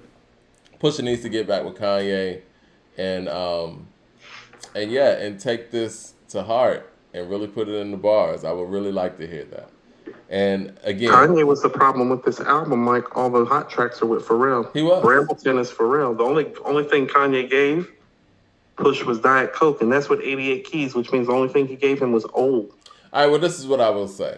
I think what needs to happen. What needs to happen is he needs to either get locked in with Kanye full time or get locked in with Pharrell full time. But trying to fit both of them on the same project is not the best idea, in my opinion. No, he thought about it the right way. It's just, here's the thing about it, like, sometimes when you put dream teams together, that don't mean that you win the championship with that team. I kind of have some thoughts. I was actually sitting down and thinking about when we got done with the show on Wednesday about Illmatic. I want to get into the Swiss review, but I kind of like have some thoughts about why Illmatic was so important, because I realized that it's like the East Coast was feeling a certain type of way. We're going to explain why. That's why with the super chat says, surprised that many relegated Lost Tapes 2, a personal classic for Nas fans. It's the Don Illuminati of his catalog, and there's an argument that Lost Tapes is better. Lost Tapes is better. Lost Tapes is better. First of all, for those of you that know that Michael Jordan was born in Brooklyn, he was born in Brooklyn. He claims North Carolina. Does Michael Jordan live in Brooklyn now? Where did he make his home? Where he play his high school basketball? Play his high school basketball in Wilmington at East Laning. Play his college basketball in North Carolina. Mike, where does he live now? What team did he buy? What does he own? North Carolina? North Carolina? North Carolina? Yeah. You ever hear Mike talk about some BK? You ever hear Mike talk about Brooklyn? Well, that's like the New Yorkers claiming pot. Mike, he was in Chicago wearing North Carolina shorts under the Chicago shorts. Yeah. North Carolina. Mad Max of the Super Chat says, Earl, Dr. J, Artest, King Kareem, starting five, Mello, oh yeah, Mullen, Nate Archibald, Strickland, Odom, off the bench. Bro, we smoking, y'all. You're not smoking shit. You're smoking crack, Mike. I said Bob McAdoo, David Thompson, Michael Jordan, Steph Curry. He said, I watched King give MJ 42 on one knee. I like the Bernard King at 2, man. That's a good one. And Melo having to come off the bench because Dr. J's there, it's pretty tough. That's fine. I got Chris Paul and Brad Daugherty coming off the bench, and Jerry Stackhouse and Brandon Ingram. I got a better lineup, Mike. I got James. Listen, Mike, I don't think you understand. It's like if I start Steph Curry, Michael Jordan, James Worthy, Bob McAdoo, and David Thompson, I don't care if you have Dr. J and Kareem. You're still going to be down by 20 by the time my subs get in. Because I got 4 scoring champions. The worst shooter on the floor is James Worthy, Mike. You about to get your ass whooped. Mad Max of the Super Chat says, D. Mitch from NY2, Coop. We 30 deep. Mitch, Bob Cousy, Elton Brand, Mark Jackson. Bro, you got 10 dudes, and we got 30. No, you don't. You don't have more dudes than me. Listen to me. Listen to what I'm saying. Listen to my 5. Steph Curry, MVP, scoring champion. Michael Jordan, MVP, scoring champion. Hold on. NBA champions too, Mike. James Worthy, finals MVP, champion, Hall of Famer, top 75 player, all-star multiple times. Bob McAdoo and David Thompson, scoring champions. In the 70s, when there wasn't a three-point shot, Mike, they were scoring champions. It's like, no, fam. I got Brandon Ingram, Chris Paul, Brad Daugherty, Jerry Stackhouse coming off the bench. People acting like they don't know who Michael Jordan and Steph Curry are, Mike. We talking about the 2 guards that have revolutionized the position in the last 30 years. They from North Carolina. Like, my backcourt alone about to smoke that ass, Mike. Why people playing? Well, is Steph really a point guard? Combo guard? That's fine. We can bring Steph off the bench. Let Chris Paul run the show. Mike gonna get 60. Who y'all got the guard Mike? Dr. J ain't known for his defense. Y'all don't got one defensive player on your roster. Mike is all defense. Ron Artest. Hold on. Mike is all defense. Chris Paul's all defense. David Thompson, I got defensive players too, Mike. I think you should put our test on Michael Jordan. Jay Short with the super chat So what, says, he gonna get 35 instead of 45? yeah. Steph's still gonna go get 40. Who guarding Steph? Tiny Archibald? 50. Jay Short with the super chat says, I think Pusha and Tyler would be a good combination. I think Kanye and Pusha's combo is past its expiration date.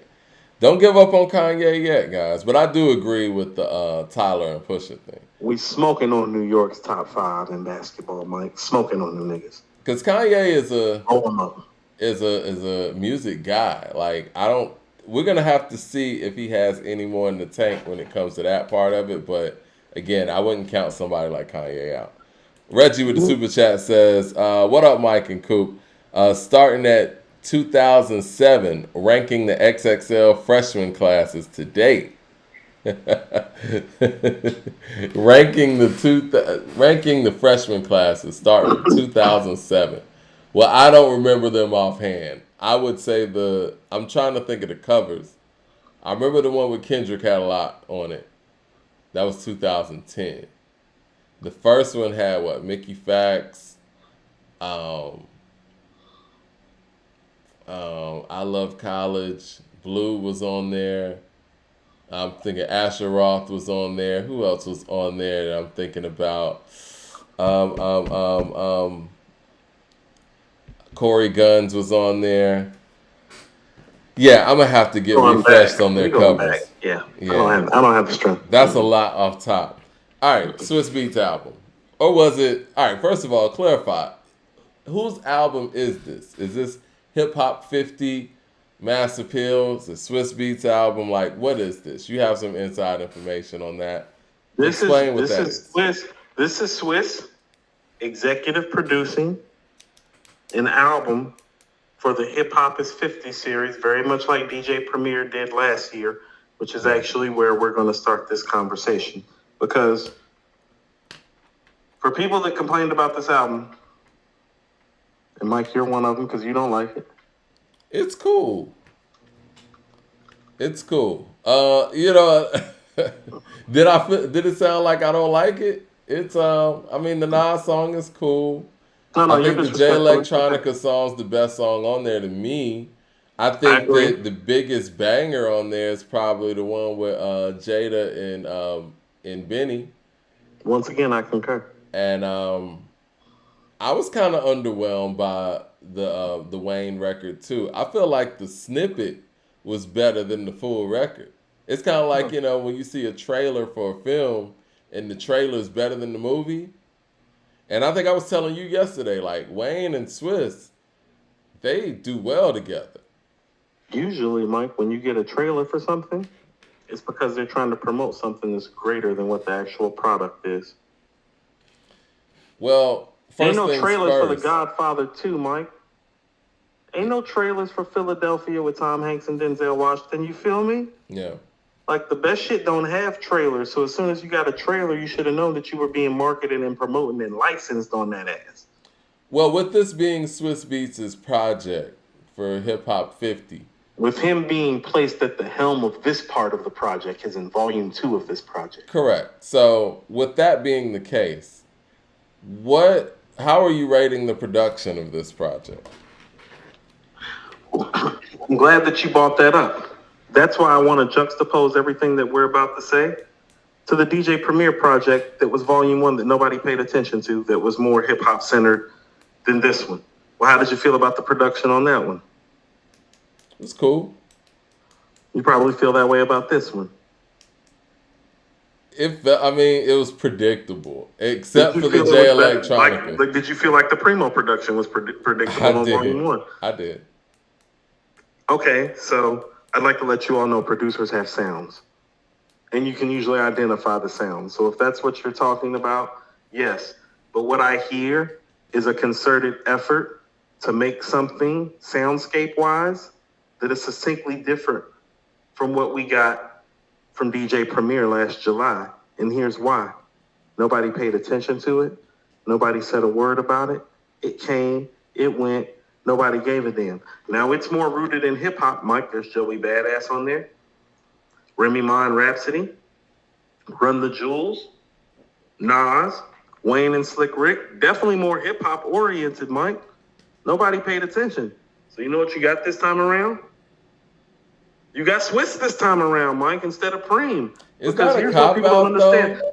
Is that a cop out though? Like, it's not because it's hip hop centered that we didn't pay attention to it. It just wasn't that great either. You know what I'm saying? Like, I mean, if Premier would have came with, yes, everybody has their sounds.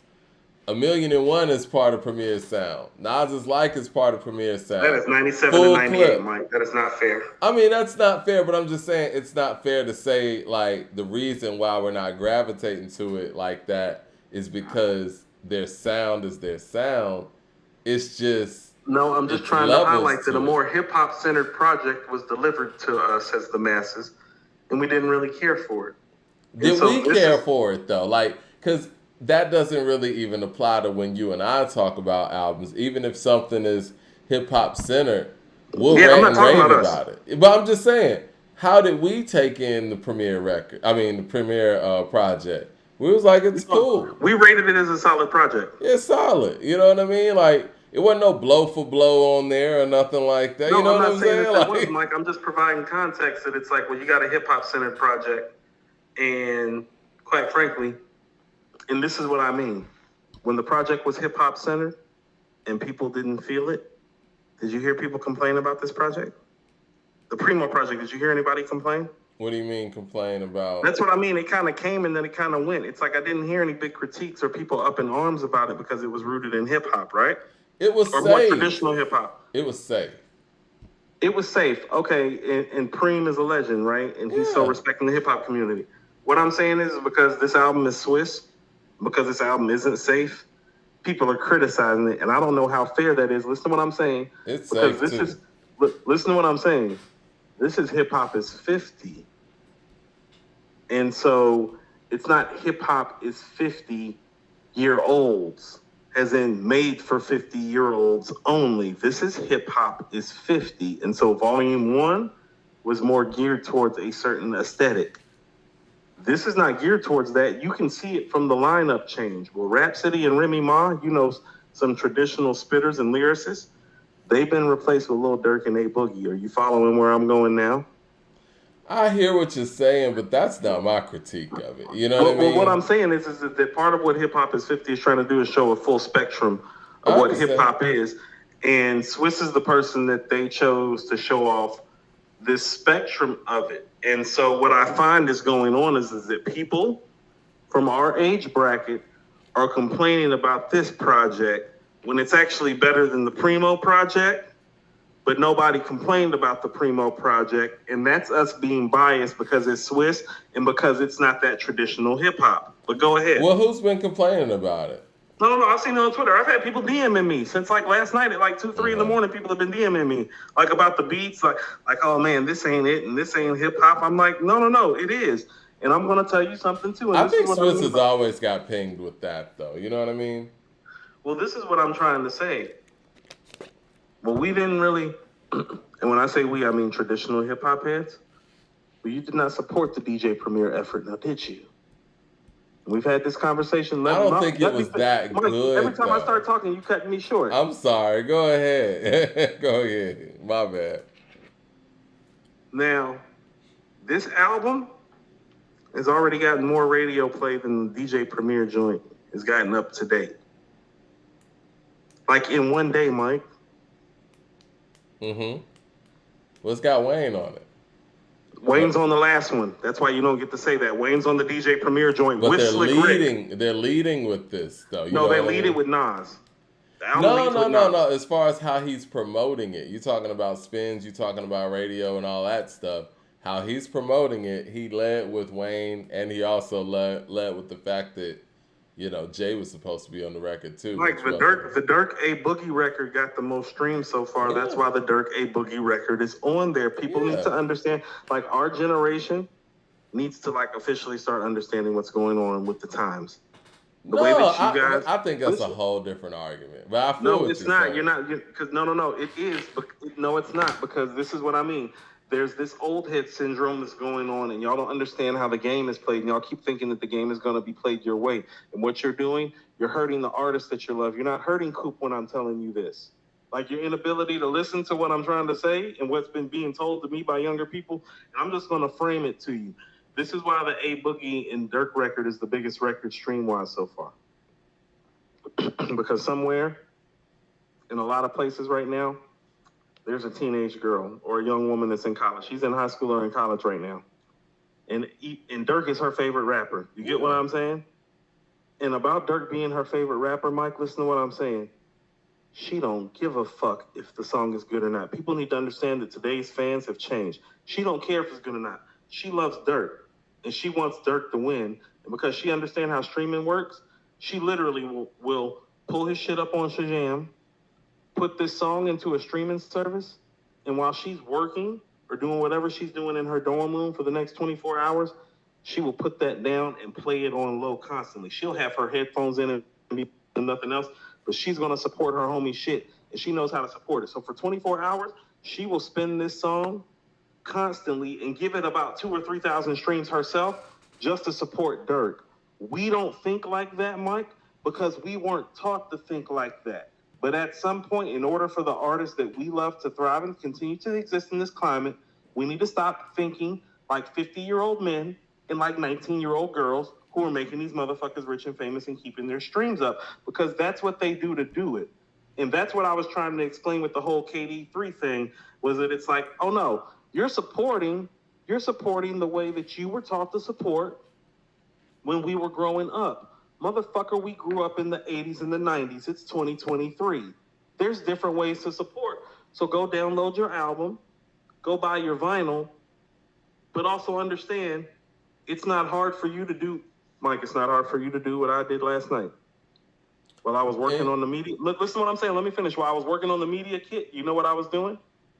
I was streaming every record on this album constantly. I wasn't even listening to it. I was working on the media kit. But because I understand what the mission is, and because I want the album to win, and because I'm an actual fan of what they're trying to do, because I understand what they're trying to do, instead of making it about me, instead of having this big conversation of what the record means to me as the fan, I thought it's like, no, I'm a fan of Wayne. I'm a fan of Nas. I want Benny to not have his first gold plaque come 7-8 years into his career. I want Jada Kiss to have more records that are notarized.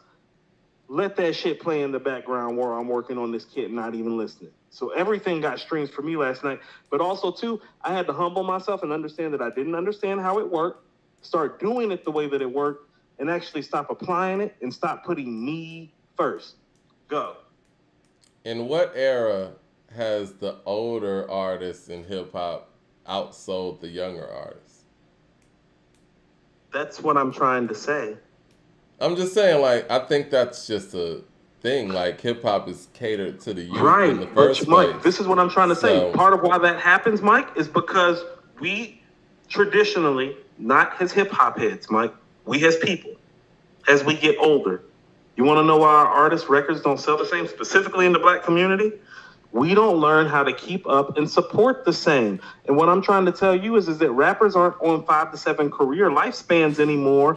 And when some of your best artists are literally in their 25th, 26th, 27th, 29th, 30th year, and they're learning how to keep up, don't you think you kind of owe it to them as a fan to kind of learn how to keep up just a little bit? Like, you gonna keep on, like, you literally, they've done everything that they can to update their formula to stay current with the times, and you still gonna cop the shit the same like it's 1995? You don't think there's something fundamentally wrong with that? Because we keep asking, we ask artists to evolve, change, and grow, and we ask artists to stay, and then when we do, it's like, but I'm gonna treat you like it's 1995. Nigga, it's not 1995. I think the fans still support. I think young people just have way the numbers more. say they don't. Benny just got his first gold Can I plaque, finish? Mike. I didn't finish. No, because that's a lie, Mike. Benny just got his first gold plaque, Mike. Cool. You didn't let me finish what I was saying. I'm sorry, but Like when you saying that's wild. But he just got his first gold plaque, Mike. Like I said, I think the fans support. I think the younger fans just have more time, energy, and you know what I'm saying, and more. No, that's bullshit, Mike. That's why I just explained what I did last night while playing it in the background while I was working, Mike. That's bullshit. Again. We can do the same thing the kids were doing. The kids are not listening to music in some sort of different stratosphere, Mike. They're listening on the same platforms that we are with the same devices. They are literally just doing it with more fandom than we are because they're more into their following than we are because we're taught that it's not cool to follow our following like that. It's the truth. So like you need to accept the truth and stop making an excuse for our demographic, Mike. You think the younger people That's bullshit, Mike. You just sit up there and say we don't have time to You're not even going to let me say what I'm saying. Mike, you could be streaming the music right now while we're doing the show if you really wanted the support. You know that? So don't tell me that. I mean, streaming it on what? My phone while it's you going? Can be streaming it. Mike, your phone ain't the only thing in your house you got access to right now that can stream, right or wrong. I guess so. I mean, it's all connected. But you're right. I mean, my computer, but I'm on that doing this. But you could literally be on your phone right now streaming it. Okay. Like, Mike, how do you know that I'm not upstairs streaming this album right now constantly from my speakers and from my other device? Let me get to the super chats real quick. Hold on 1 second. I just know different, so I start doing different. Mike, when you know better, you do better. And it's like people know better, and it's still like, no, but I'm going to do it my way like it's 1995. You doing it your way like it's 1995 is actually hurting the artist that you say that you love the most. That's why A Boogie and Dirk shit is popping. Yeah. Jay Shaw with the super chat says, it's time to recalculate Swiss's legacy and where the songs are at. A lot of the DMX stuff was Dame Grease. How many classics does he really have? Or is he just from New York so people overrate him? Mad Max with the super chat says, Dr. J over Steph.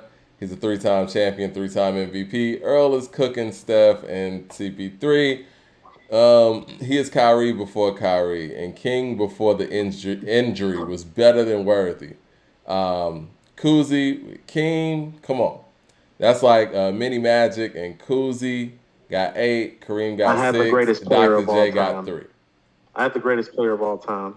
Like, Mike, the 86 Celtics are one of the 5 best teams to ever live. He put 63 on them. It doesn't matter who you bring. I don't care who you bring. How about this, Mike? I got the ultimate cheat code if all else fails. I got Mike and you don't. Anime Bros Podcast with the super chat says, Swiss had bigger names, that's why. And falsely advertised Primo didn't resort to that because he isn't about gimmicks. It's time to erase Swiss from rap. That's a real bold statement, sir. Especially from a J fan. Mad Max in the super chat says, before Coop tried to downplay Dr. J, his resume is good, if not better than Kobe's. And Doc was a great defender along with getting 40, beating Larry Bird. He did do that. He beat Larry Bird once. Larry Bird beat him more than he beat Dr. J, and Larry Bird's better than Dr. J. Jay Short with the super chat says, I think Coop is right about the bias towards Premier sound, but Swiss isn't the guy to make an argument for moving forward with this sound. He's not creative. It's not an argument about the sound. I'm trying to explain to people how the game gets played now. Like, I don't think you understand that because hip-hop has expanded and become a money game, Mike, like, it's money now, too, that's involved. And whether you like how the game works or not, when you don't play the game, you leave your favorite artist behind. You're not leaving Coop behind. It benefits me. I personally don't get anything by telling you this. You understand that? Well, how did we stream Cool G Rap's last album? Like, did we not support that and, KRS One's? Mike, but I support totally different now that I understand some things about streaming is what I'm saying. I don't just go look at their projects. I go specifically. Like, if I want to hear some G-Rap, I go specifically create a Cool G-Rap playlist and play his stuff and let it circulate so that it actually accumulates some streams for Cool G-Rap. Like, even, not necessarily the songs that I like, but just his songs, period. That's what I'm saying, because I'm a fan, so it don't need to be the best of his stuff for me to want him to win. And I'm just telling you, that's more how the modern fan thinks. We're taught to only support what we like. We're the only genre that does that, Mike. Well, there are people that like there are other genres of music. Like a group could come out with their 8th best album, but the stadium would be packed like it's their 1st best album. We're the only genre that struggles to understand some of these things and some of these barriers. And so I'm just introducing a new way of thinking into it, but it's not that new because motherfuckers under 25 are doing it. Well, as a consumer, and I guess I'm guilty of all the things you stated. When I'm going through my day and I'm vibing through my day and all of that, I only listen to music that, gets me going. You know what I'm saying? And stuff that I want to listen to. And maybe it's my attention span or whatever, but it's hard for me to sit there and listen to an album and just be streaming it just to support it. I actually have to like it. You know what I'm saying? No, that's cool. But this is what I'm saying. I'm trying to explain to you that there's a girl sitting in a dorm room right now that doesn't like the song, Mike, but she's streaming the song in the background while she got her headphones and listening to the shit that she likes because she gets it. And so when you're saying that, and I know that girl is sitting in a room doing that, it officially looks like you're making an excuse, and that's all I'm saying. Because there's somebody out there saying, it's like, no. I hear everything that you're saying. That's why it's playing in the background, and I have my headphones in. So what's up, motherfucker? Well, again, it's you kind of on the artist. Do it, Mike. It's you on the artist. Like you should have to. It's on the artist to make music that I like to that level. Because that's you know what, I do that. You don't understand, Mike. What you're failing to understand, Mike, is that the record business has taken all those things away from the artist that you're still putting on the artist's back. It's not 1995, Mike. It doesn't have to be 1995. The way the artists have to eat is different, Mike. Like they can't eat off the way you think, Mike. That's just the reality of the matter. They can't eat off of making great music? Mike, the fact that you used to be an artist and you don't understand that is problematic to me. I understand it. But you're not going to do anything about it, though. I can tell from how you're talking, Mike. What I'm saying I want to listen to what I want to listen to when I want to listen to. So yeah, pretty much. I mean, it is what it is. Fuck supporting that artist. But I'm a fan. Do you sound like a fan now? I guess not, man. I'm a fan of the music. And so these fan bases ain't as strong as people think because all of us were trained to think a certain way, and we never updated our formula with the times. And now our artists are getting lost, Mike. And that thought is what's keeping them from being viable. And that's why A Boogie and Dirk and all these new sounds gonna keep on happening from the core artists that you like. Because guess what? Doing that shit moves more than moving you because you don't move. I mean, it is what it is. I mean, like it is what it is. So you better, I be telling motherfuckers better get used to hearing spicy. I love spicy. You feel me? No. Do it again because I know dudes like you. And I'm just using you as an example. I'm not saying it in a bad way. I know dudes like you at the end of the day, it's like, no, you were taught to think a certain way, Mike, and you're probably not going to pivot. Why should the artist, why should the artist stay making music for you when you don't pivot for the artist at all? Well, hasn't the artist given you years worth of quality material to make you pivot? Again, cool. I think, you're taking, what I'm saying is I'm a fan of the music, right? And I'm a fan of artists who consistently make, music at a certain level. The music that you like. Yeah, I mean, there are artists that I'm not a fan of like that collectively that make songs that I like. I'm more so in my day-to-day going to gravitate to songs that I like. And, no, this is what I'm saying. Hold on, let me finish. And my whole day, when I'm, either, working on something or having to go through emails and talking to somebody, I rarely get the time where I can really just vibe to music like I want to. And in that small window, I actually want to listen to something that I want to listen to. You know what I'm saying? Like, and when I'm riding out or whatever, I want to play something that, gets me in that zone as opposed to, I don't want to say wasting that time, but that little 30-minute window that I might have to actually really listen to music and take it in. I actually want to listen to something that I want to hear as opposed to just listening to something because I'm trying to support. And I feel like what I'm saying. If I want to support like that, then, I mean, if they need my support like that or want the support like that, make music at that level. I listen to Magic like that, I do. No, but this is what I'm saying, Mike. I listen to KD3 like that. No. You're missing what I'm saying. I'm not even about to use those as an example. Because you're locked in the way that how you do things. Listen to what I'm about to say. If you played Pray for Paris, the way these kids play Pray for Paris, or the way they play their favorite album, listen to what I'm saying. Not the version that you have downloaded already, Mike, but the version that's going to work for Westside Gunn that's going to give him more streams. As in, if you really love Pray for Paris like I know that you do, and I'm using Pray for Paris because I know you love it the way that I do, so you have no excuse not to do this as a fan. I never download no, Mike, stuff. You're not even letting me finish. No, because you're misstating. I don't download anything.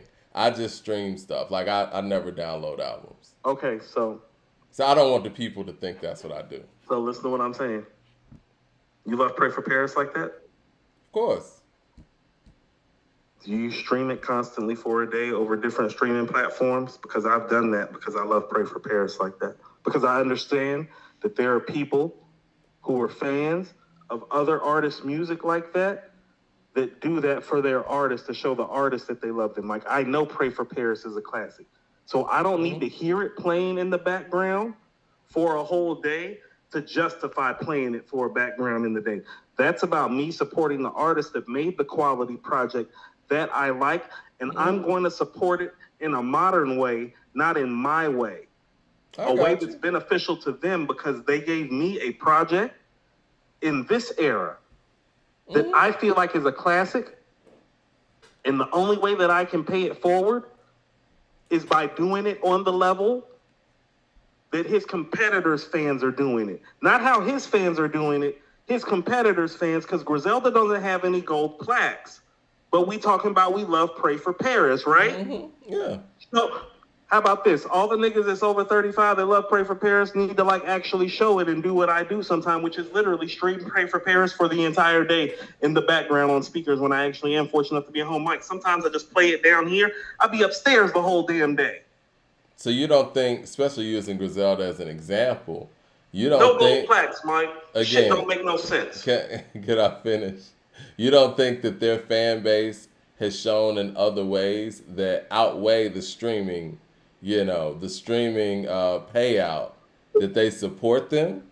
Because really, in the grand scheme of things, the streams really ain't making artists money like that. Yes, it is, for one. That's a lie. See, like that's that. something. No, Mike. That's something that we're taught for our fan base, because our fan base, the people that we like, don't make no money off streams because we old heads. No, these. So young dudes how are. much? Look up like how much a stream counts for. How many point? What is it? 0.0001 cents a stream or something like that. Jay Short with the super chat says, outside of Jim Jones. They're getting it in bulk, Mike. That's what I'm saying. Like, y'all don't understand the numbers some of these guys are doing. Like, y'all really don't get it. That's what I'm saying. Like, Mike, you keep being combative with me about it, and I get it. I'm not being combative. Like, no, you are, Mike, because it's like, I'm just trying to tell you, it's like the way that you're thinking about it is old, fam, and you're not hurting me, you hurting the artists. Like, you hurting guys like, you're hurting Alfredo and Pray for Paris.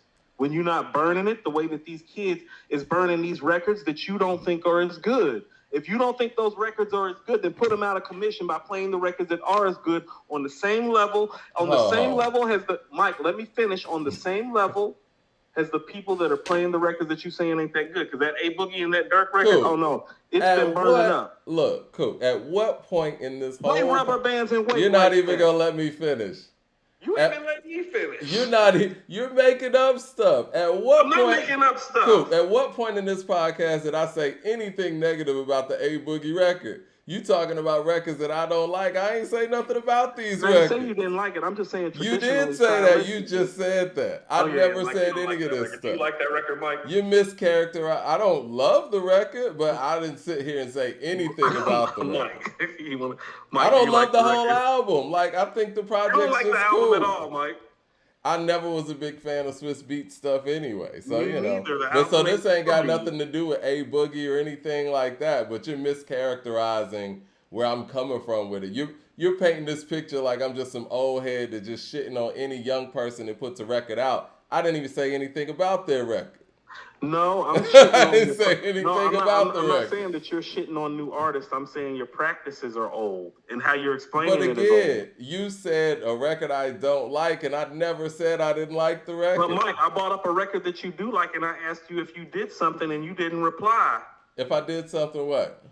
Pray for Paris, Mike. I do play Pray for Paris. No. Like I said, Mike, you play Pray for Paris on the same level of fandom that these other artists support artists like Dirt and Boogie by playing that shit in the background for 24 hours. I asked you a specific question, not a general one. Because if your support level ain't like that, the artist and the quality of the music that you love ain't winning. You do understand that, right? So who are you basing this on? And I want to ask the people out there, because I know we have an audience of people who are under 30.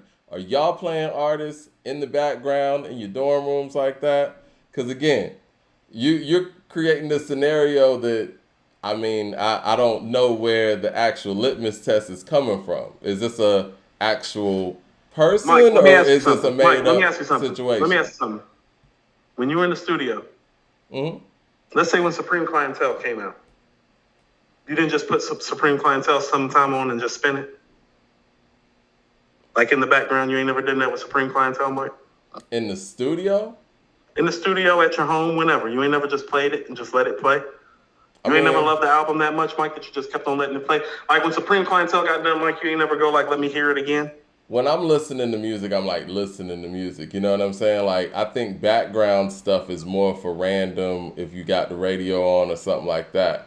If Mike, I put you an never been on a album, road trip if I and put listen an to the same album album over and over? No, if I'm on a road trip, I'm actually listening. You know what I'm saying? Like when I put on an album, I put on an album to listen to it, not for it to be background music. Now, background music is more so for something I'm not really into like that. But if it's something that I want to hear, if I put Supreme Clientele in and put it on, I'm really listening to it. Mr. Don't Play or something like that, I'm listening to it. Pray for Paris, Daytona. If I put those on, I'm going to listen to them. Hold on, let me get to these super chats. We kind of ignored some of these. Jay Short says, outside of Jim Jones, no artist has gotten more mileage out of mediocrity than Swiss Beatz. If he was from ATL, he'd have the same fate as Lex Luger. Jay Short thinks it's some No, East Coast here's what I'm bias. saying. People don't understand that it's called the music business. And real soon, these artists that we talking about, it's not going to be viable for us to talk about them real soon if they don't make like great projects. It's like, it doesn't behoove us at this point to talk about certain things because it's like, shit don't move, Mike. People have to understand. Like, how about this? People say this is a Nas channel. You understand that this motherfucking Nas was moving millions and millions of records. You understand that? Like in his prime, he was moving millions and millions of records. Stop making it seem like this shit don't matter. That's all I'm saying. This ain't got nothing to do with the Swiss Project, Mike. The Swiss Project ain't my thing. I think the J Electronica is the best record on there. I'm saying when projects like this pop up and people don't like the project, it's like, well, if you wanted a different project or if you wanted something more hip-hop based, maybe you should have supported the Preem project. Maybe you should have bought Magic. Maybe you should have bought Pray for Paris, Alfredo, From a King to a God. We can't keep having these conversations and people start thinking that the fan base isn't part of the issue. Because our favorite music isn't fucking doing numbers. That ain't how the fucking game worked, Mike. The Chronic did numbers. Doggy Style did numbers. Ready to Die. Like, Illmatic's an outlier in terms of a classic album not doing numbers for its time. You do understand that, right?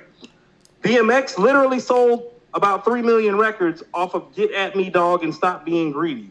It was triple platinum by the time How's It Going Down came out. Stop making it... But Coop, you're talking about... This ain't no. This ain't a mass appeal thing. This ain't a Swiss thing. This is like niggas don't get it type of thing. And like I've been saying this shit for months, but it's like I don't understand why we having this gap. Well, I don't understand into the conversation. I'm trying to explain. Pray for Paris should be gold. What part of that shit do niggas not understand? Well, this is the thing, Coop. Like all the Make that shit go gold and shut the fuck up. Coop, this is the thing, man. I mean, the people that you mentioned, the DMXs, the Dr. Dre's, and all that, they were selling to the youth at that point. So you're not going to sit here and tell me that you feel like KRS-One was doing the units that DMX was doing. He wasn't. And that's because, you know, when it's your era, it's your era. You know what I'm saying? And young people are the driving force behind the music industry, period. Not just hip-hop. It's always been like that. Harry Styles is selling more records than anybody, you know what I'm saying, is 20 years his senior. It's just what it is. Same thing with Taylor Swift. Like, if that was the case, the largest grossing tours wouldn't belong to Jay-Z and Kanye and a bunch of old-ass niggas, so that's not true. Well, Jay-Z's tours are combo tours. Kanye is a very different situation. Still ain't young dudes, and they weren't young dudes when they did them tours, Mike. It ain't like that fucking Watch the Throne tours from 2001. It's not true. No. Watch the Throne was in Kanye's prime. That's 2011. So yeah, it's not like they're doing that. And again, old, Mike. He's in his late 30s. No, but again, he actually speaks to the youth. I think Kanye's a little different. Even Donda did numbers. But he always changes his sound and his formula and stuff too. Oh, what'd you say? He changes his sound. No. You said even Donda did numbers. You know why Donda did numbers?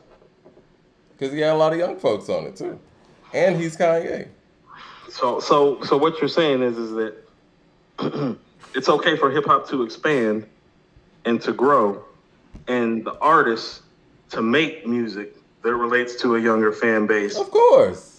But the older fans can't get like the younger fan base in terms of their support. You're saying that's not fair. Everything else is fair except for that part. I didn't say any of that's not fair. What I'm saying then what am I saying? You're not letting me finish. You're not letting me even say what I'm saying. I'm asking you because apparently people are taking issue with it in the chat. And I'd like to know what I'm saying that's wrong.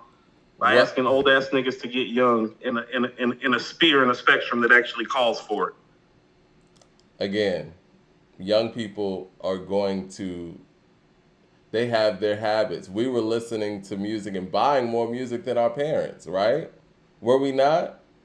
When we were when we were in high school, yeah. And most of my parents' record collection, and they had a huge record collection, it came from when they were younger. It is what it is. When people Did you buy Whitney Houston's album, Mike? Yeah, my parents bought that. Hold on, I asked you. You said we bought more than our parents. I don't recall anybody from our generation doing no Whitney Houston, Prince, Janet Jackson, Michael Jackson numbers. So fuck no, we didn't. Everybody bought that. What are you talking about, Mike?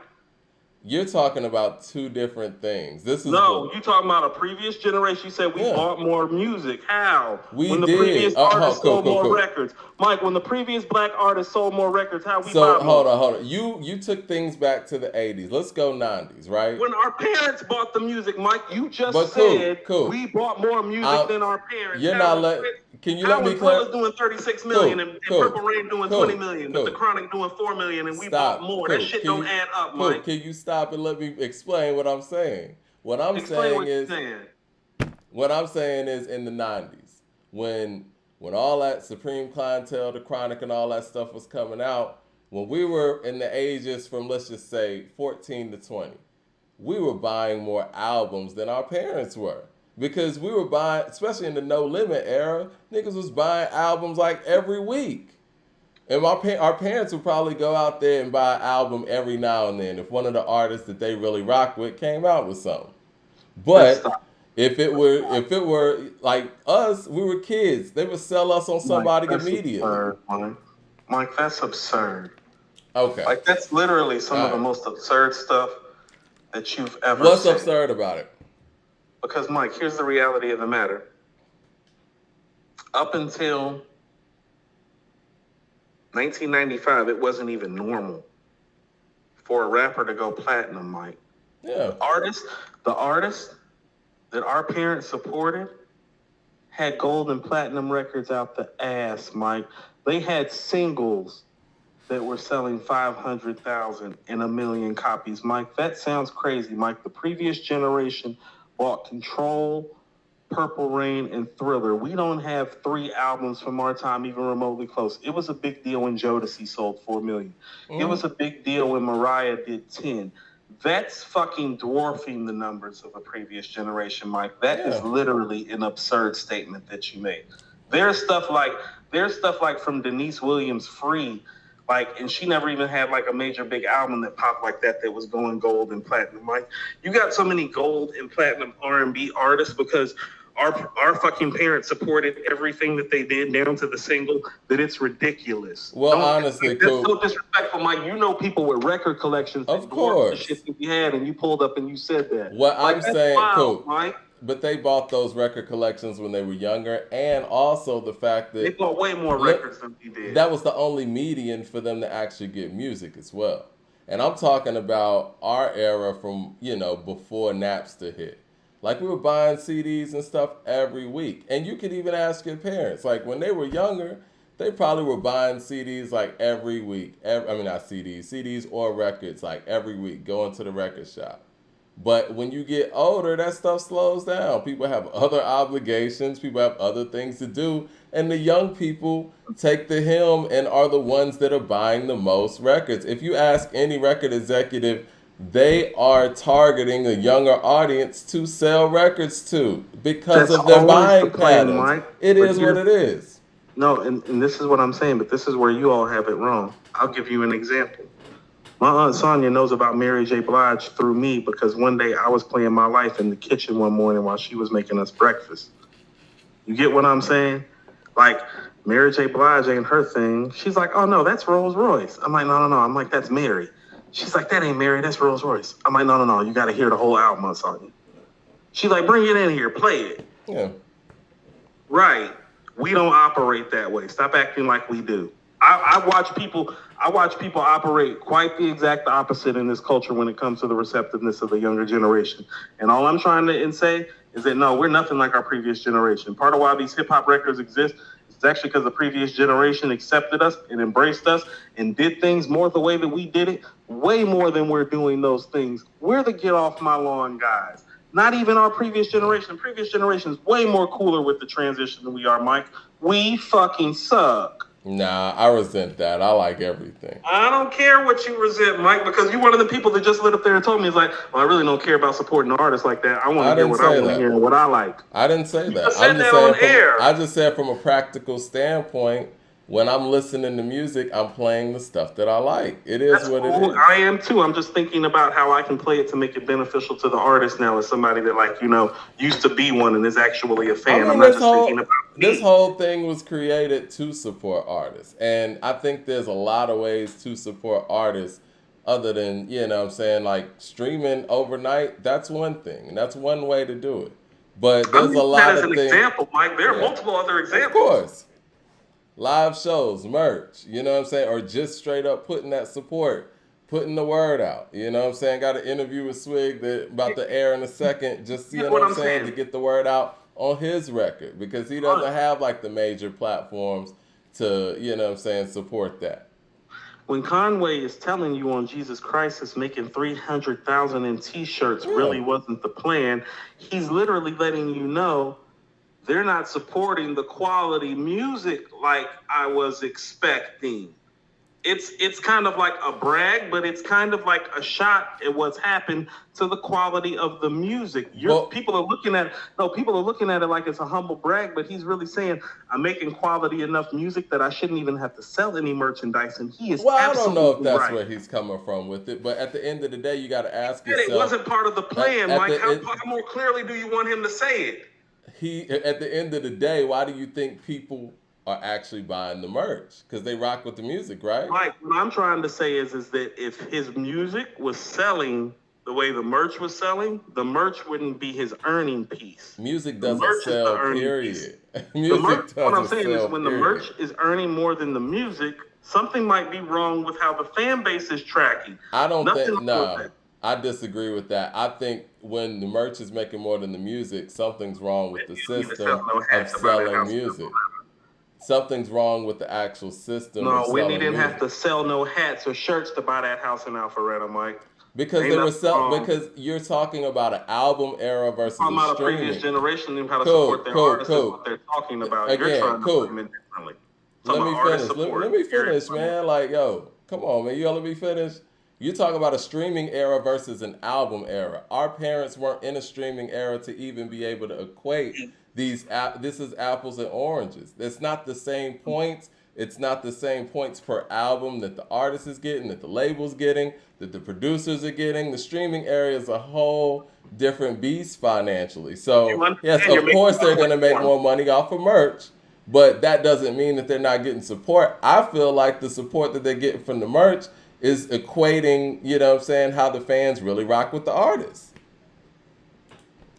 You do understand that when you say all these things that have changed, you're making my point for me when I'm talking about how we have stayed the same while things have changed. You do understand that, right? But you're not listening to the point that the streaming era, as far as financially viability, is not the same as the album era. It's just not. Even for the people who sold tens of millions of records, if they do that in streams, it's not the same financially. It's not.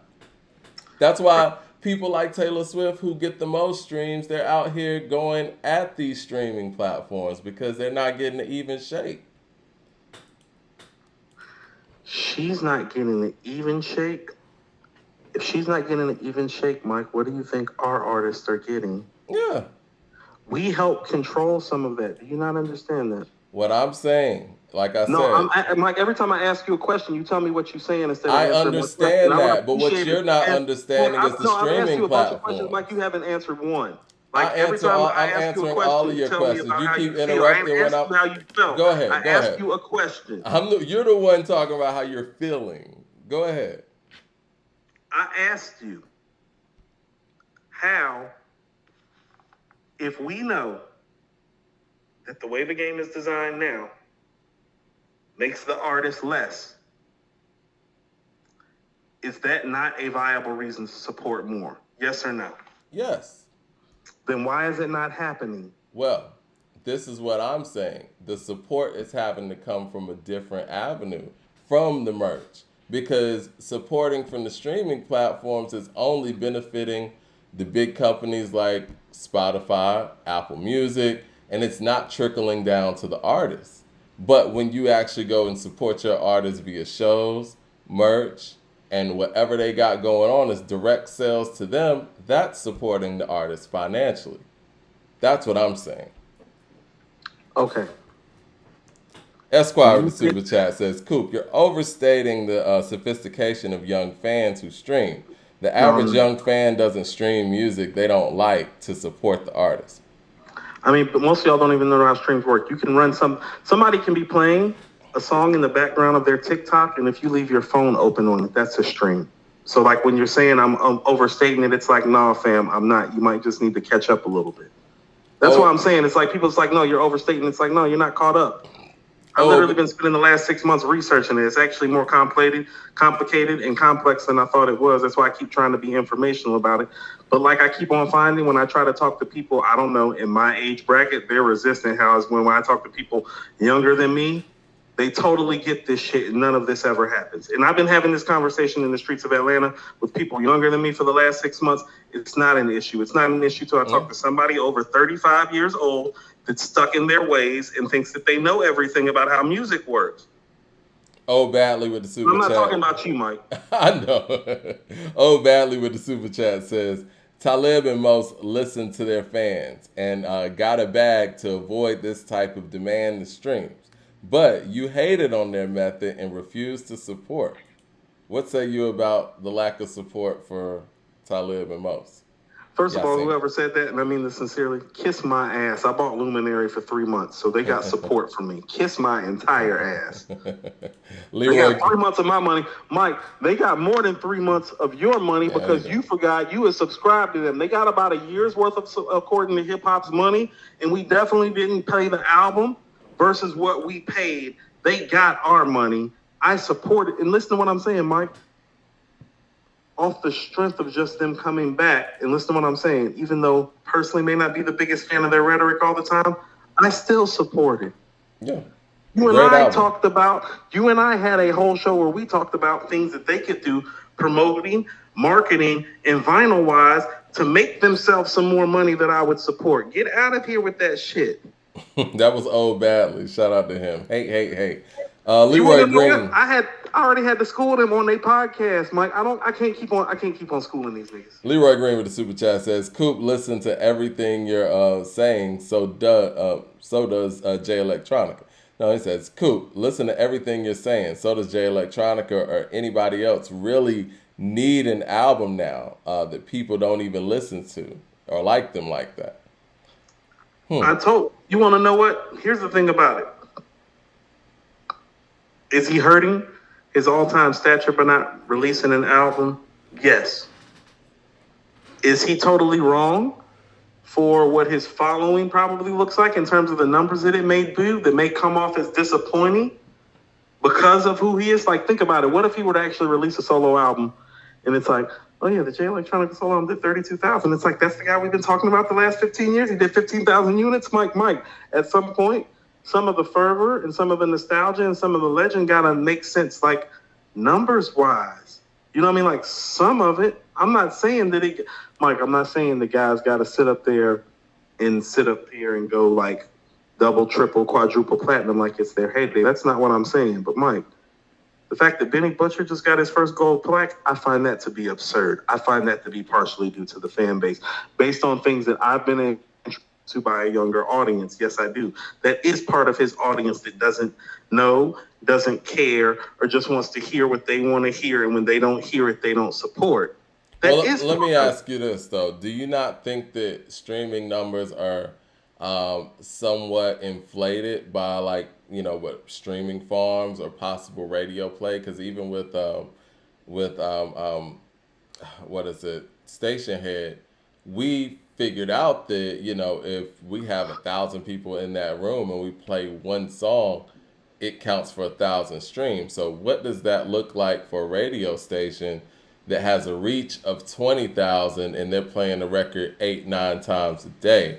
Do you think that maybe people like Benny or, Griselda specifically are getting hit because of lack of radio play, and other people might be getting some of that radio play that elevates their numbers, and it really isn't about the fans in that way? Yes. Because there's a gap there. And no. I'm not blaming everything on fans. And if I'm coming off that way, I apologize. I'm talking about the part that we have to play. Because here's the thing. Radio is probably the biggest part. But this is what I'm saying. The fan base ground-swelling can lead to the radio play. Like when I heard the Kiss and Benny and Scarlip record. Have you heard Scarlip before, the lady? Mm-hmm. Scarlip's dope. Yeah. Got a dope story, too. I just started following her on IG, reading some of her background. She's dope.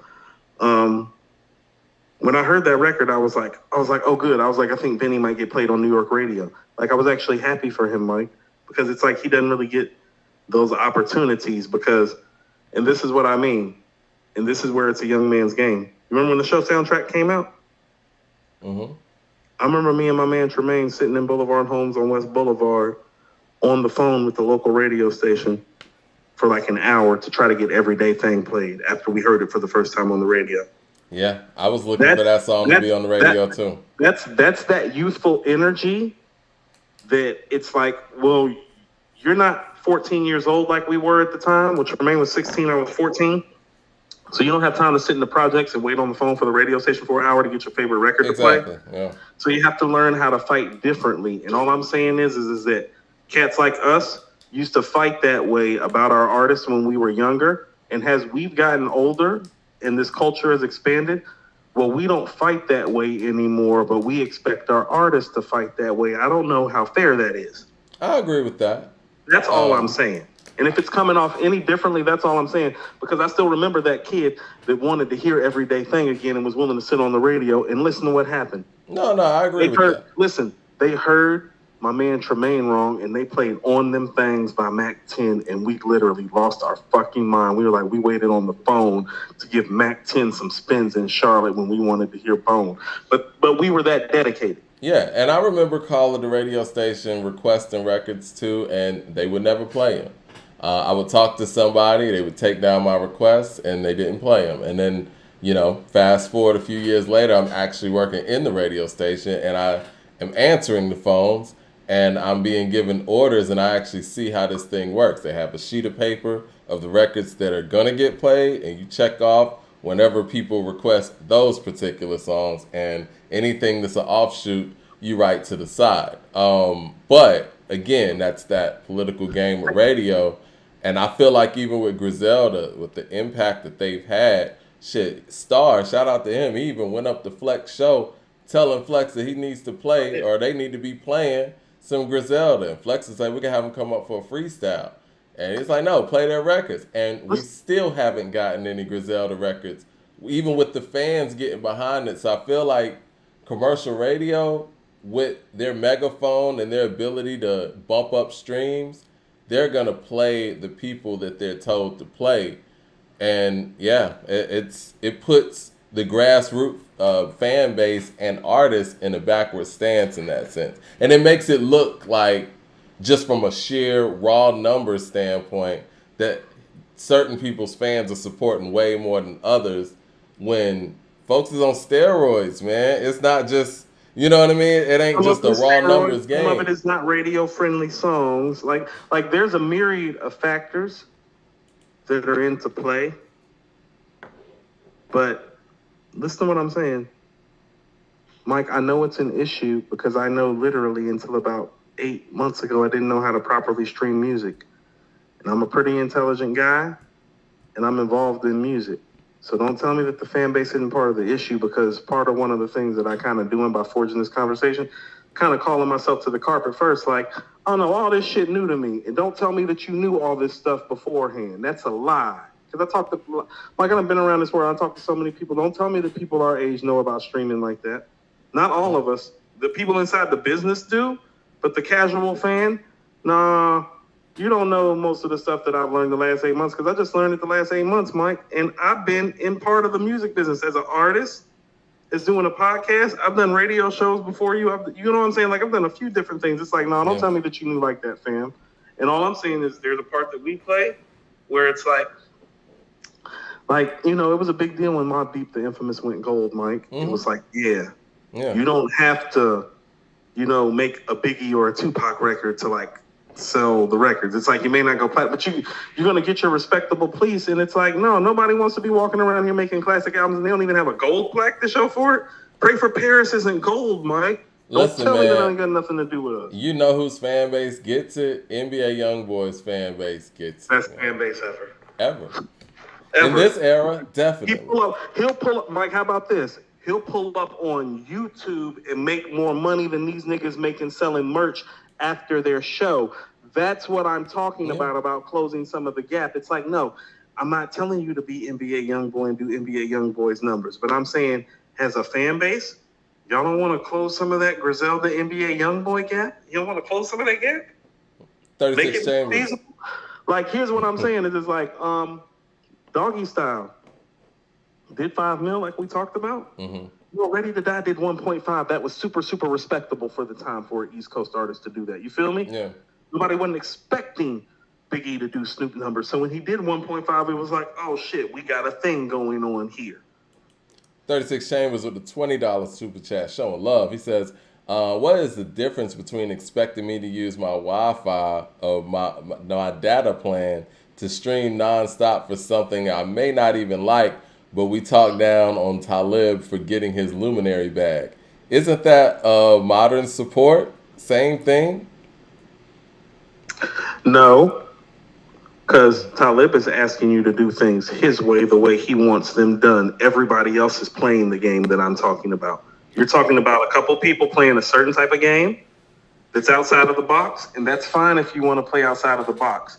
But you can't expect, and this is my only thing with it, well, I can't make your album of the year because not everybody has heard it. That's it. Other than that, I have no problem with the hustle. Like, go get your money.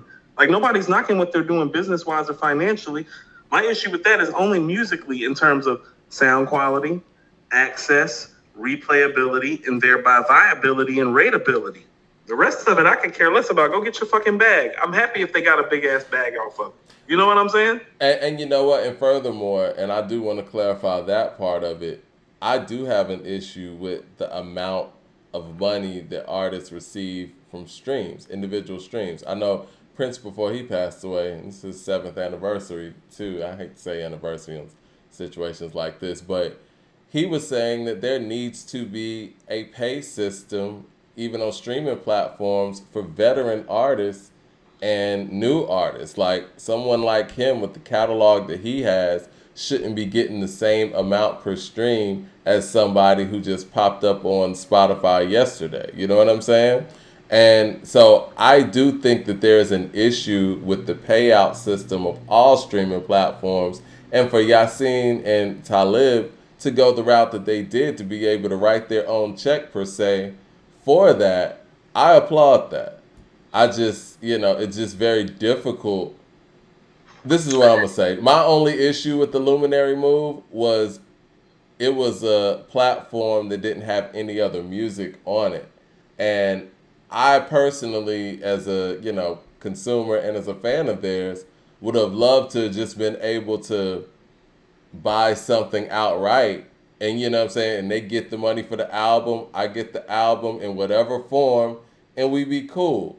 But to subscribe to something that didn't have any other music on it except for their album, I felt like was an inconvenience to music fans. That was it. But as far as them being able to write their own check for the streaming platform that they're on, I thought it was a great move. I mean, Mike, I've been having this conversation actually for a minute, just in different forms. And so I want to be clear about that too. Do you remember the first year that we did this podcast and I told you that I wanted to have a show about how hip hop needed to start creating a union? And he was like, you were like, Coop, I don't want to get banned before we even get rolling. I've been talking this way about like the whole artist issue.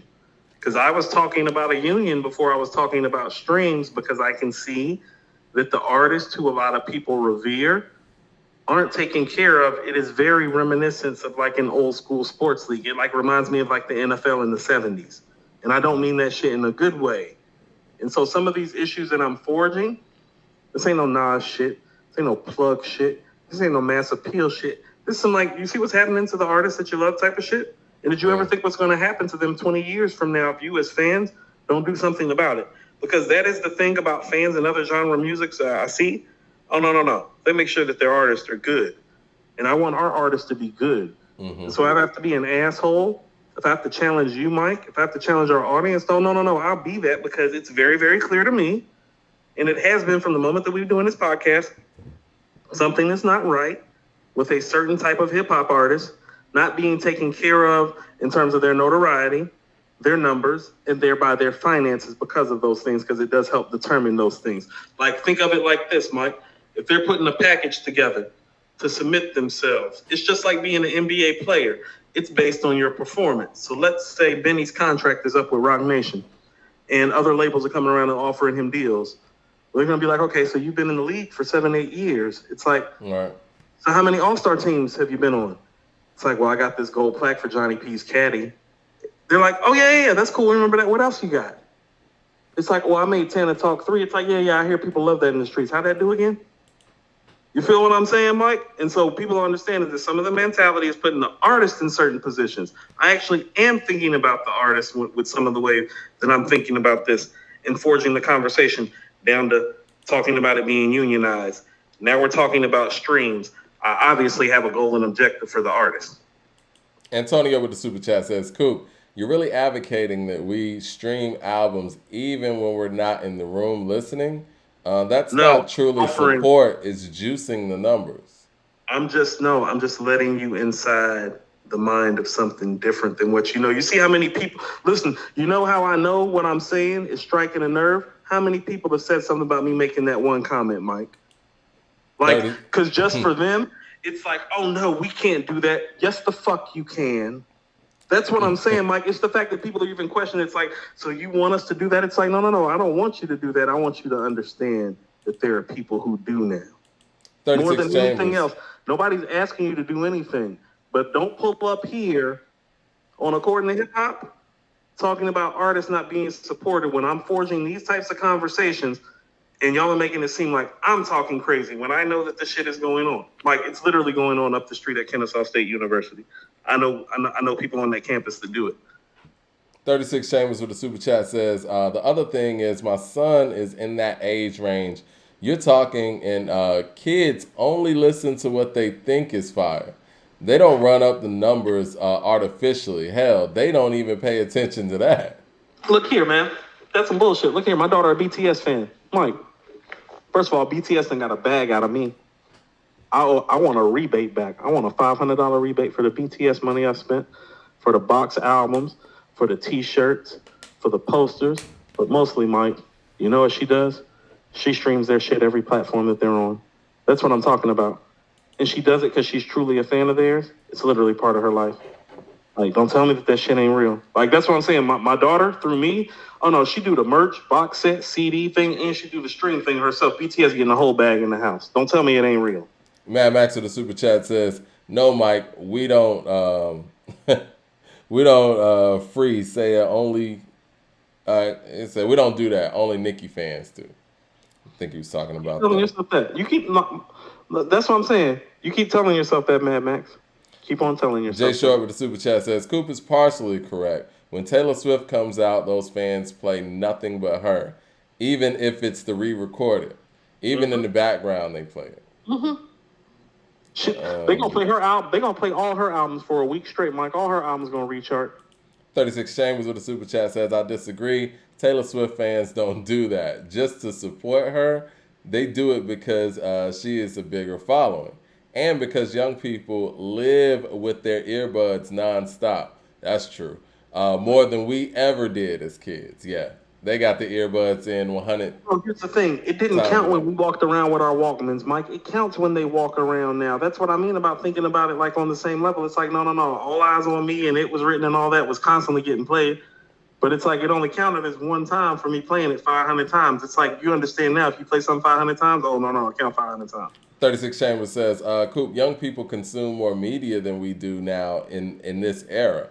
It's flipped. So they'll always sell more with younger artists. You can't match that. What part of I'm not asking to match did people not get? I mean, I said it very clearly multiple times. Well, maybe I'm behind on the super chats. We were talking for a minute.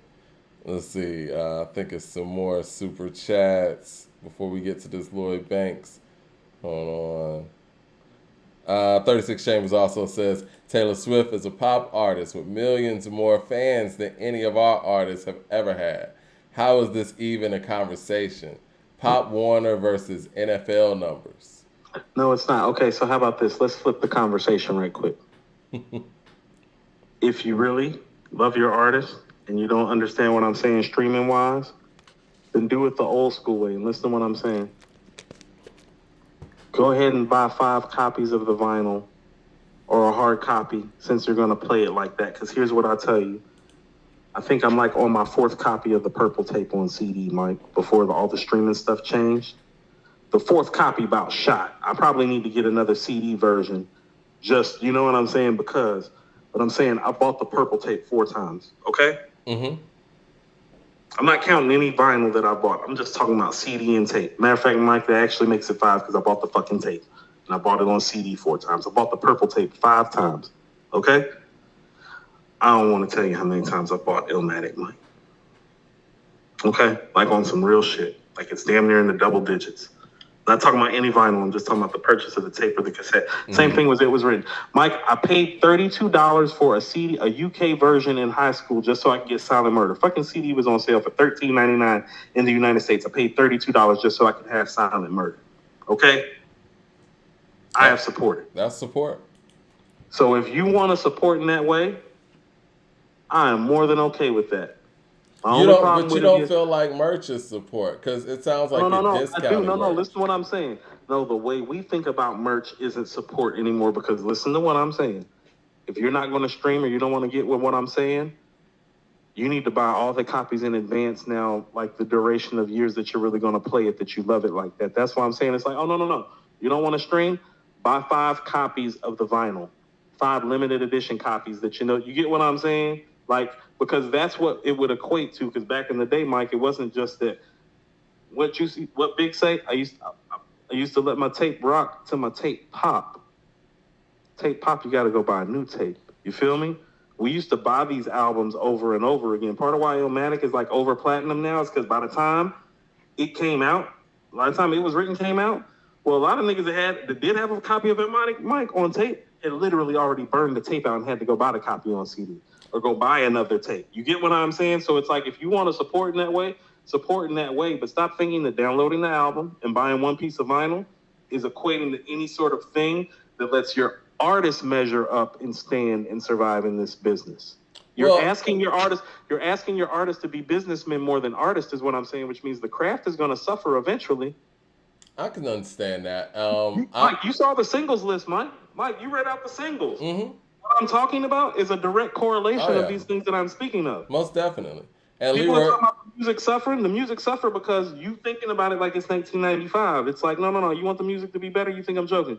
You think the artist ain't going to respond differently if everybody that used to buy 1 copy buy 5? Because that's how today's generation thinks. And you have to keep your guys updated somewhat. I'm gonna tell you what, Mike. Gangstar Mike, we made sure Moment of Truth went gold. Yeah, we did. Yeah, we did. We made sure Moment of Truth went gold, Mike, because it's like we knew what the album meant. We knew what they went to the community. People actually went and supported it. We made it a point to, especially because of how Preem was talking on the album. Don't tell me you can't do this shit again. LLoyd Banks. It's not the streams. Buy the fucking copies. Buy hard copies of the vinyl. Multiple. I understand what you're saying, but Leroy Green has something with the super chat. He says, Coop, we must change the business model, period. And, you know, to piggyback on that, and what I was going to say, I see where you're coming from when it comes from a certification standpoint. And again, these are accolades and plaques that you can leverage in other things in future dealings. I get that. But when we're talking about somebody selling, let's just say, Chainz, or let's say Conway or whatever, you're selling a $50 hoodie or whatever, and people are buying merch like crazy, and the artist is getting whatever their breakdown is, whatever they're dealing with the manufacturer directly, they could be getting anywhere from like 35, 40, whatever from that. That's gonna trump financially anything that they would get, you know, musically. But I do understand, you know, as far as getting the certifications and all of that. But like you said, we're starting to ask our artists to be businessmen. But I do think that the merch is a great thing, that once you get your streams, you get your fan base, and then you go into your show, you're getting paid for the show, go to the show, you're selling out merch. I think from a financial standpoint, that's something that was there, that's there now, that wasn't there previously. But on paper, like you said, when you look at the streams and stuff, it looks bad when they say 33,000 sold the first week or whatever. You know what I mean? Starscream with the super chat says, what's up, fellas? Long time listener, first time commentating. Yeah, hadn't seen you before. Welcome to the show. Says, I just wanted to know if you guys still are selling the 2022 According to Hip Hop Yearbook. Yes, it's on Amazon. No, he means 2022, like oh, yeah. Well, we had to put a halt on that. You know, we wanted to really, really dig in and get the necessary help and resources, kind of like this conversation that we're having now. Mike, tell the truth about the conversation, Mike. We had to stop making the yearbook because it wasn't garnering enough support. Yeah, it wasn't selling enough. Yeah. This is exactly what I'm talking about. When you don't support, like, the grassroots, the ground level motherfuckers, well, guess what they got to do? Yeah. They got to start navigating into different things. So me and Mike is like, for what it's costing us to make the yearbook and the hours that we're spending and the time, it's like, oh, and what the response is, it's like, oh, well, I think we good on that. Yeah. And so this is why you don't get certain quality albums that you used to get, because it's like, why would I give you this when you don't support that? Yeah. I gave you some quality. It is what it is. Talk 3, Mike, Tana Talk 3 don't deserve to go gold? It does. Plugs I Met 2 don't deserve to go gold? You're right. Plugs I Met don't deserve to go gold? That's what I'm saying. This is what happens. That's why ain't no yearbook. The support wasn't there. Jay Short says, you want motherfucking shit to exist, support it. Jay Short with the super chat says, I still say that Prince was 30 years ahead. Artists or labels have to set up their own websites. Griselda or Nas could easily charge $5 to $10 a month. They do. They do have websites. Mm-hmm. They do be like selling shit on there. And Prince wasn't just ahead of the game. I'm gonna tell you exactly what happened. When he realized how much money he made off of Purple Rain, that he can buy a compound, he really said to himself, how much money did Warner Brothers make? I just made enough money. Think about it. He had been touring nonstop pretty much from about 79 to 83. He took about 8-9 months off and recorded Purple Rain. And literally, think about this. He's already a multi-platinum artist. He's literally got multiple platinum and gold plaques hanging on the wall.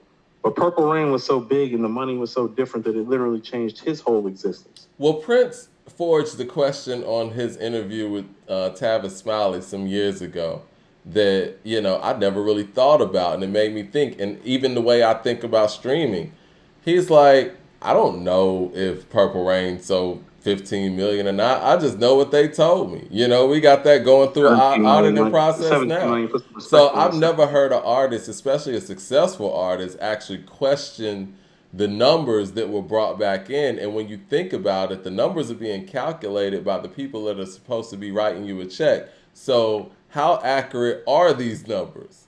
And how can you quantify them when they get to a certain space and a certain, level? And I feel the same way about the streaming. Spotify is continuously crying broke, talking about, well, we don't have the money to really up the pay rate for artists. But Spotify's been going nonstop for 13 years now? Maybe more than that. That's that plantation owner style of economics. That's that plantation economics. Oh, we don't really have that. It's like, what about these 400 acres of cotton? Right. They're getting new users year after year after year. But anyway. 36 Chambers of the Super Chat says, chat has a point. Johnny P's Caddy only went gold with hundreds of millions of streams. And the streaming era is the death of the unit sale. It'll never be the same. Yeah, I mean, at the end of the day, I think that the streaming era has devalued music, for song to song. Like, really, what's the value of something that really doesn't have a quantifiable selling value? Music is essentially free, whether we want to, agree with that notion or not, but it is. You're paying one subscription premium so you can just listen to whatever, whenever, however. Hey, Mike, I'm feeling like our talk game is special. You're going to have to pull up on a subscription to holler at us on some social platforms. It's feeling like my talk game special. Feeling like my talk game special is about to cost $4.99 a month. How about that? Jay Short with the Super Chat says, y'all won't say it, but I will. It's hard to cape for Griselda when they played A2HH to the side. They won't even support their biggest supporters. Well, I don't know if we've gotten support from, some of their artists. First of all, you have to understand. Shout out to Jay Skis. Yeah, I'm about to say, first of all, Drumwork specifically, we've interviewed Drumwork's main two artists, which is Love the Genius and Jay Skis. That's Conway's imprint. So it's like, did we get Conway? No, we got his artists, though, Jay Skis and Love. But let me tell you why we got them and not him. Because the game's already been broken for him. That's what I'm saying. He already knows what his fate is, and he doesn't want his artists suffering the same fate. Why do you think he has them on interviews like According to Hip Hop Early? Can you hear stylistically how the style of music that they are making is a little bit of a turn from what Conway traditionally does? It's because his shit, and this is exactly how he feels probably, well, how much does it benefit Conway and Conway's career to pull up on According to Hip Hop? Like, all bullshit aside, like, would I like him to do it? Yeah. How much does it really benefit him at this stage in the game? Are we going to help from a king to a god go gold? Because it should be gold. You know what I mean? Like, it should be gold without our help. Like, at least Lemon with Method Man. That's true. Like, at least Lemon. But you get what I'm saying? But he looks at the opportunity of something like us that he knows is supported, the artist in the camp. It's like, well, let me put my artist in the turn and see if it doesn't turn out better for them. Mike, the Juneteenth event that we're doing, no, one of Benny's artists from BSF is going to be there at the Juneteenth event. So I take that as support. I don't need Benny or Conway to zoom in for it to be support. It's like, no. You got BSF artists at our Juneteenth event. We interviewing Drumwork artists. Only thing I'm missing is Armani. Westside, can you hear me? Shout out to Armani. She's in Charlotte. She's in my hometown. Very beautiful young lady. Very talented. Nice on the mic. Seen that made you look freestyle. Definitely want to talk to Armani. So it's like the relationships are good. It doesn't benefit. And Mike, I want to holler at Shay Noir too, man. Yeah. Shay just turned 28 the other day. I follow Shay on Twitter. Yeah, she's been putting out great work. I be shooting Shay lines on Twitter when I see she pop up. Like, I told her on her birthday, I was like, you got an old soul to be so young. You know what I'm saying? Like, flow stupid. Yeah, she's dope. Jermaine Johnson with the super chat. Oh, go ahead. No, I just want to say, I had to come to a point, because, Mike, there was a time when I was feeling a certain type of way about it. I was like, damn, why these niggas don't want to pull up on us? And then I had to realize, it's like, it don't behoove these niggas to pull up on us. Like, it don't make sense for their numbers and their grind and for what numbers they're not doing. It would be different if these records were already gold. Then they could look at the fan base and the core in here that supports them and say, yeah, we need to show up and give that back. But because nothing's been given, there's not much to give back. But take our next crop of artists and let's see what happens. Jermaine Johnson with the super chat says, for 30 years, heads have been crying about another Illmatic. Nas did his part and gave us Magic, but we neglected to do our part and make it go gold. That's what I'm trying to say. You want, like, people, Mike, you have to understand this is one of the most egregious things that I've seen happen in a fan base in a long time. We literally, and I say we, because I'll just go and throw myself in the mix. We asked this man to remake Illmatic for how many decades? 2 decades. Now, I ain't say years, Mike. I said decades. We asked for 2 decades for this man to remake Illmatic. Like, just give us that lyrical boom, boom, boom. And Mike, and he did it. And what happened? We did the Illmatic shit again. But see, this is the thing, man. Who is we? Because it happened twice. You and I felt the energy. I was looking like, yo. You and I felt the energy, the demand, and people were calling on us to actually do a show. You know, we were calling out publications that weren't reviewing this. I feel like the people in this circumference did what they needed to do. I think it's a larger problem. You know what I'm saying? I don't want to sit here and say we, because I feel like we were one of the driving forces. And I mean we as in you and I and the people who followed this platform in making sure that Magic didn't just go totally unnoticed. Mike, we can't do but so much. Yeah, but it seems like we're taking the blame we don't even, too. Mike, how many followers we got? Are we getting close to 2 million? I feel like we're getting closer to 2. At some point, yeah. We're about what? About 1.5, 1.6? Yeah, where we at? 1.3 or something. Okay, we had 1.3 million followers on all social platforms, Mike. Like, I'm not being funny. We can only do but so much by us pulling up and even talking about Magic that way. Like, I'm understanding what the range and the scope of my influence is, even from where I sit right now. And I'm telling you, like, even us pulling up and talking about it isn't enough. Are you familiar with The Tipping Point by Malcolm Gladwell, Mike? Mm-hmm. Tipping Point, the book? Yeah. I'm trying to do this to incite a tipping point where our older generation is going to understand some point what I'm really saying, and it's going to tip so that albums like Magic can get made by there's not going to be another Nas, but the next guy that comes along and has a run that's late and great like this, who we used to love and support, that we're going to pull up and do the right things about it. You have to take your wins the same way you take your losses, like a motherfucking G. Magic is a loss from a hip-hop perspective, Mike. Magic is a loss in terms of the media coverage, in terms of the reception, in terms of the brief ratings that it got, and from the fan base output and return of quality on it. Now, also, too, you could also quibble and say, time-wise, label didn't do their job. Marketing and promotion-wise, didn't do their job. I was going to say, yeah, who's to blame for the lack of media coverage? No. Everybody to blame, Mike, but I can't control. We right here on According to Hip Hop.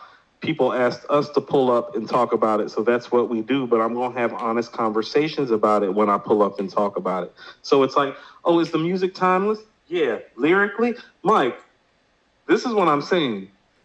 Kendrick don't have an album lyrically precise from beginning to end like Magic. We don't even know if that's one of his 5 best lyrical performances on his albums. Are we certain? Is it better? Like, it's not lyrically better than It Was Written, Illmatic, or Stillmatic. You get what I'm saying? Well, let me ask you this. And you said the lack of media coverage, and you brought up Kendrick, and who gets a lot of media coverage. I brought up us, too. Like, we have a part to play in it, too. Well, I want to ask you a question, though. Like, who do you think's fault it is that Magic didn't get a lot of media coverage? Who's to blame for that? That's when Mike. That's when I knew the media slander was real, because it's like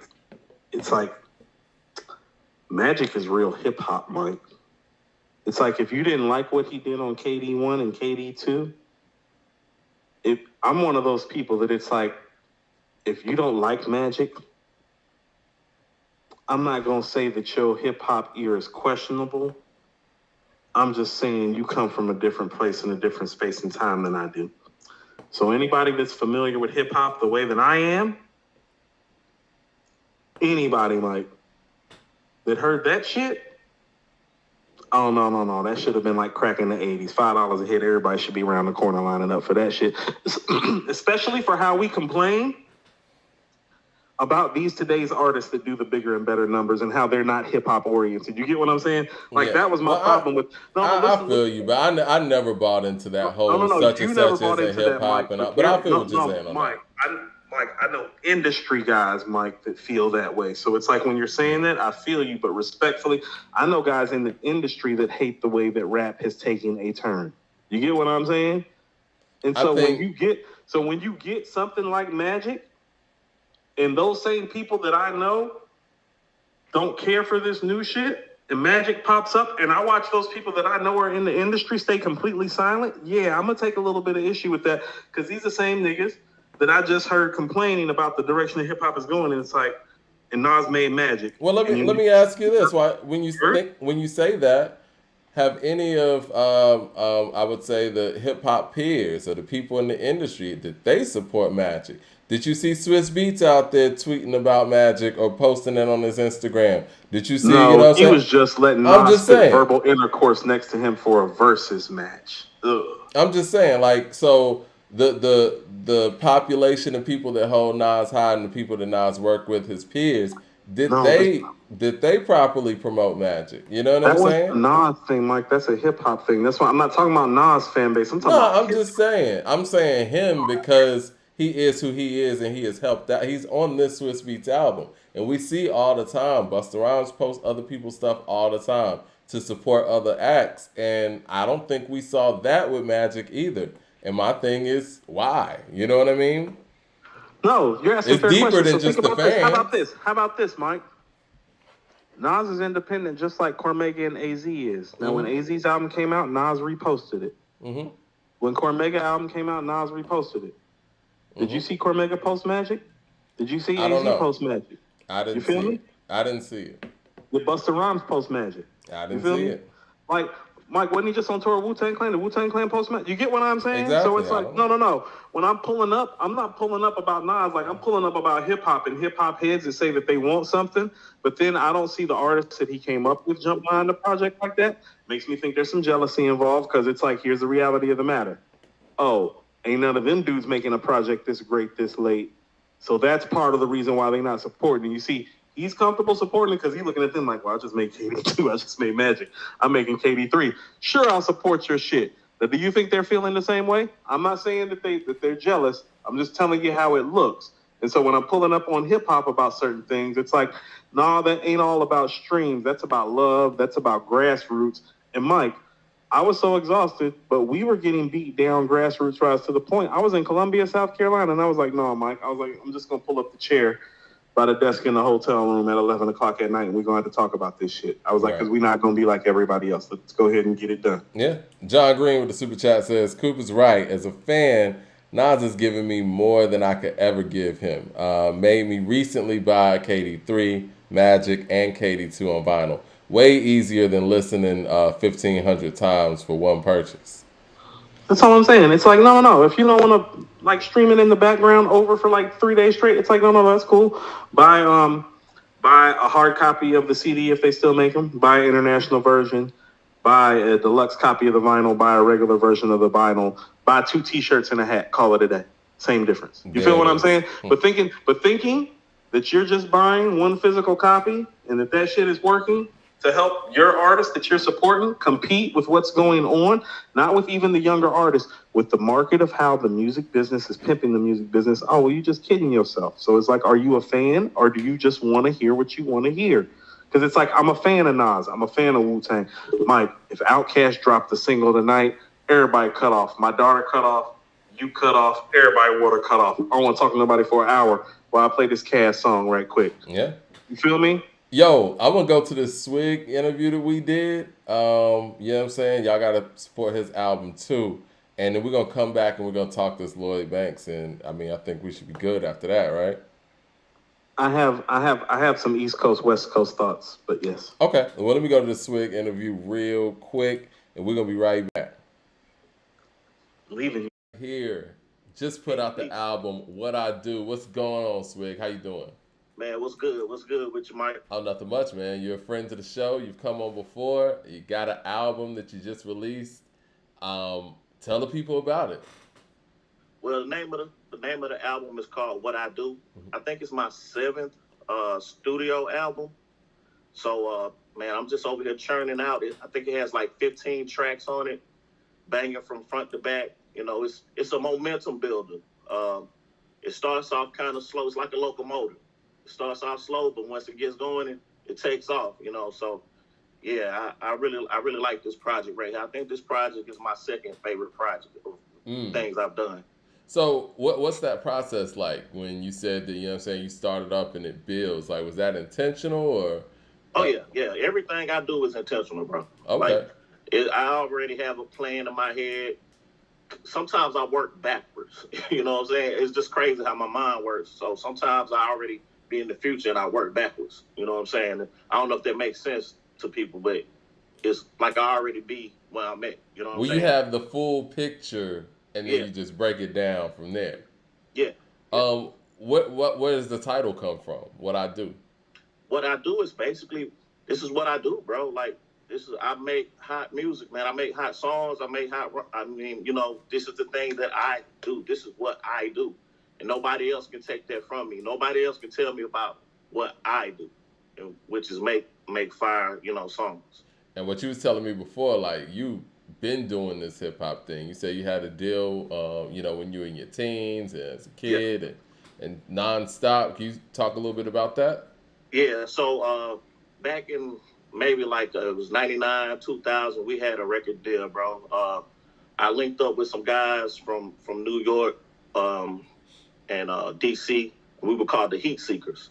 And but it was we was kind of like a Southern Wu-Tang, bro. But it was guys from here and guys that was transplanted from like New York and DC, and we would call it the Cellar Side. Where you from now? I mean, so the people know. I'm from outside of the Birmingham area, okay. More like the Talladega area, Childersburg, like places. It's kind of rural, but it's the same thing that go on everywhere else, bro. You gotcha. know. But yeah, we were just like, man, we was just in a group, and I was already in a group. I was in a group with a guy from trade school. His name was Desmond. We formed Southland Contraband. So the other guys wanted me to be a part of their group, but I didn't want to leave Desmond. You know what I'm saying? And Desmond, me and him fell out about me going to New York with those guys and everything, but ended up getting a record deal in New York at Official Joints, and we was on the label for probably about a year and a half. Then we got dropped. But it was one of the best experiences that I ever had, bro. Like, it was one of my building blocks of my character, just going through that process. Yeah, and so that kind of got you to, the point you're at now? As far as how you look at music? Get me to the point, because at that time, when everybody came back home, we kind of split up and went our separate ways. Mm-hmm. And when I was in the group, bro, I was kind of suppressed. They were kind of like the lead, and I was kind of the back, because I don't never try to press the issue on that. So my talent, I feel like it was suppressed. But when we kind of went our separate ways, I started going to, I met these guys from Douglasville, Georgia. Hey. And and I started rhyming with them. And when I started going over there to Douglasville, they was like, Swig, just be you, And that's when I really started learning how to write songs. Became a better songwriter. I always could spit, but Chuck used to always tell us, y'all got to make good songs, bro. Like, you can rap, but can you make songs? And I didn't understand that at that time. But when I came back down here and went my own way, that's when I blossomed into a better songwriter. And speaking of songwriting, and you did some great songwriting on What I Do, the album. By the way, stream that right now. It's on Spotify, Apple Music, Tidal, wherever you get your music. What's some of the best songwriting you think you did on this project, and why? Man, I feel like Knowledge is King is probably one of the best songs that I've ever done, man. Knowledge is King is just, I'm just laying it out there as far as like how, how society is as far as like things we need to do to get better, as a society, and it's observations. It's just really just observations, bro. Observations of thoughts. And Knowledge is King is one of my good songs on there. I think I would say Shut the Doors Behind You. I like that one too. It's deep if you want to go down the rabbit hole of what I'm talking about. This for the conspiracy theorists like people about the industry and stuff. And probably I would say I like Wanderlust. A lot of people don't like it. I like Wanderlust. No, that one really caught my ear too. And that was one of the reasons why I was going to ask you about the production, because I like the production on that. But yeah, go ahead. I'm sorry. But Wanderlust came up because I was listening. A lot of hip hop didn't influence me on this. More like at that time I was listening to like Anderson .Paak, K Tronada, and Steve Lacy had just came out with his new album, and it just got into my soul. I was like, man, this Joker, man. I was like, this dude, he awesome, bro.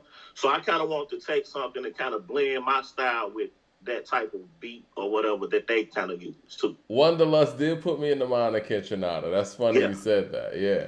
So all right. So as far as production goes, what was your process like? On the production of this album, because I think the production is banging too, with your message and all that and your rhymes. Man, like I said, I always I work with a couple of guys, man, like Juno. He's a kid from out of Chicago. He did the Knowledge is King beat, and he's kind of like a baby Kanye. So I always, when I first started back rhyming, I wasn't rhyming for like 10 years, bro. I took a 10-year hiatus and just said, but at 18, I started back, and he was one of the first producers that I started dealing with. And he was awesome. So, man, I don't know, man. My process is kind of all over the place sometimes, so I can't really put a pinpoint on it. You know what I'm saying? So the process is just wild, man. It's some things I don't even write; they just come into my head. I know you were saying that you took your time with this album. Like, what was like, the timetable on the album, putting it together and getting it out? And when did you know it was finally ready? Probably, it took about a year, a couple of months for me to do it. It was ready way before I released it. It was ready probably about 4 or 5 months ago. So it was ready then, but I just didn't want to release it then. I was just like, I'm going to wait till the spring, till it kind of warms up and everything. Gotcha. And then that way that gives me a gap to write more and stack up for my next album. Well, definitely you did right, because this is that time when people are riding out, bumping music, in their whips, and you know what I mean? So I think you did that right. Yeah, appreciate it, bro. Appreciate it. Like I said, everything I do is I try to do it intentional, and I'm out ahead of myself before I even make, a lot of decisions. All right, well, let people know what to look for and where, to, when they put in the search bar on the streaming outlets, your name. And I know it's on the screen and all that stuff, but we want to make sure people get it. All right, so what I do, man, is on all streaming platforms. You can go stream that on any platform. Make sure you hit me up on Swig _DiCaprio on Instagram, TMerritt31 on Twitter, I think, and I think just Swig DiCaprio on the Facebook. All right, well, appreciate that, Swig, and we're going to continue to get people to listen to the project, man. You put out one of the doper projects of 2023 so far. So I appreciate it, bro. I appreciate it. I'm just trying to, just show people what I can do, and that I can, hang with the big boys. And that's what's up. Well, appreciate that, man, and we're going to holler at you next time. All right. Yeah. Peace. And we are back. So go stream Swig now. Supporting artists, as we do. See, Jay Short with the super chat says, Jay still lightweight blackballing Nas. I don't care what anyone says. That's why Nas needs to say, forget these old heads and work with the younger artists. Do what 40 and Snoop be out here doing. I ain't mad at that. Go ahead. What else we got? Good interview with Swig, by the way. Oh, appreciate that. Anime Bros with the super chat says Nas has the money he needs. a digital marketing team. Again. Melvin Wright with the super chat says AZ definitely posted Magic. I don't know about Mega. Okay, cool. I couldn't confirm. I said I wasn't sure too. That's why I didn't want to cast any aspersions either. But yeah, before we get up out of here, man, what was the discussion you wanted to forge? Because I didn't realize how late it was getting. That's why I was hitting you up. I was like, jeez, it's already 8:40. Right. Well, you want to talk about the LLoyd Banks right quick, then I'll forge my conversation. We can slide. Yeah, that's cool. What were your thoughts on the LLoyd Banks album? He's made himself into a great soloist, Mike. He's a really dope solo artist. He can hold the weight of a solo project by himself. The hooks are improved. The lyrics are improved. Towards the end, the content improved. And I say this with all due respect to him. Because of his voice, though, I don't think he needs to try to prove that point anymore. You think he should do some collaborative albums? Either more collaborative or more concise, as in, if you're only going to have records with about 3 guest appearances, it needs to be more like 12 songs, not 16. And I realized today how important 50 was to him. And not about putting him on, but about vocally providing something different to kind of keep the tempo switched up or more entertaining. I think what he's done with these 3 projects is show us that he's a dope solo MC, Mike. He has. And you know what I got from this as well? He's doing what he really wants to do and has wanted to do. I think he's become the MC and artist and album maker that he wants to be. And that's great. I love to hear that and I love to see that. Okay, but now that he's done that, because those are actually my thoughts as well. It's like, this is who he is and who he wants to be. Because here's what I realized he speaks to, and I didn't understood this until I went to New York. It was even in Queens and in Queensbridge. There's some PTSD going on to his music that people relate to, especially from New York. Mm-hmm. And after being there, it's like, no, I can understand why he's speaking to a faction of people that probably relate to some things that he spoke about briefly towards the end of the album, but are very, very real for him. Some of the PTSD just from being from the streets, depression, anxiety, insecurity. No, these are things that plague us as black men and in black communities. And things that he probably couldn't talk about as transparently on a G-Unit record. Exactly. And so he's fleshed into that. But now that he's fleshed into that, Mike, I would really love to hear him take some chances and have some fun with it. Because I tell you, if he was doubting himself, and I feel like he did have a point to prove with these projects, if he was doubting himself, he doesn't have a right to. He can have a very dope-ass cult following a la Sean Price. Exactly. And Sean Price is my guy. I'm with you on that. And I think that he's established that with the Cody series. Mm-hmm. But I do want to hear him do something different. But if he's going to do the same thing, and if he's going to take these chances, well, go ahead and call Alchemist. Go ahead and call the Griselda producers, Beat Butcher and Derringer. You know what I'm saying? Like, if you're going to do this again, go ahead and throw them in the mix. I know 38 Special's on here. You know what I'm saying? Conductor seems to be the guy for me now. Conductor. Call Conductor. Conductor, we have a problem. But how about after this? Blow for blow. This album needed some blow for blow. Yeah, and Super Kick was it? Super Kick Party. Yeah, Super Kick Party after records Conductor's my guy. And not rhyming wise, Mike. Beat wise, it needed some Super Kick Party or blow for blow. Super Kick Party is fucking crazy. Blow for blow is crazy. But I'm talking about like track wise, the switch up of the beat, the flow, the pace. Peppers, yeah. I didn't love the Tony Yayo verse. Yeah. But it was good to hear them back together. Yeah, it was. I do want to kind of, I guess we could go track for track and further on this effort on a different episode. I know we're, towards the end. What was the other, conversation that you wanted to forge? I thought to myself, why did these producers get together to make Illmatic, Mike? Because everybody talks about the super team of producers coming together to get behind Nas to make it. And you want to know why?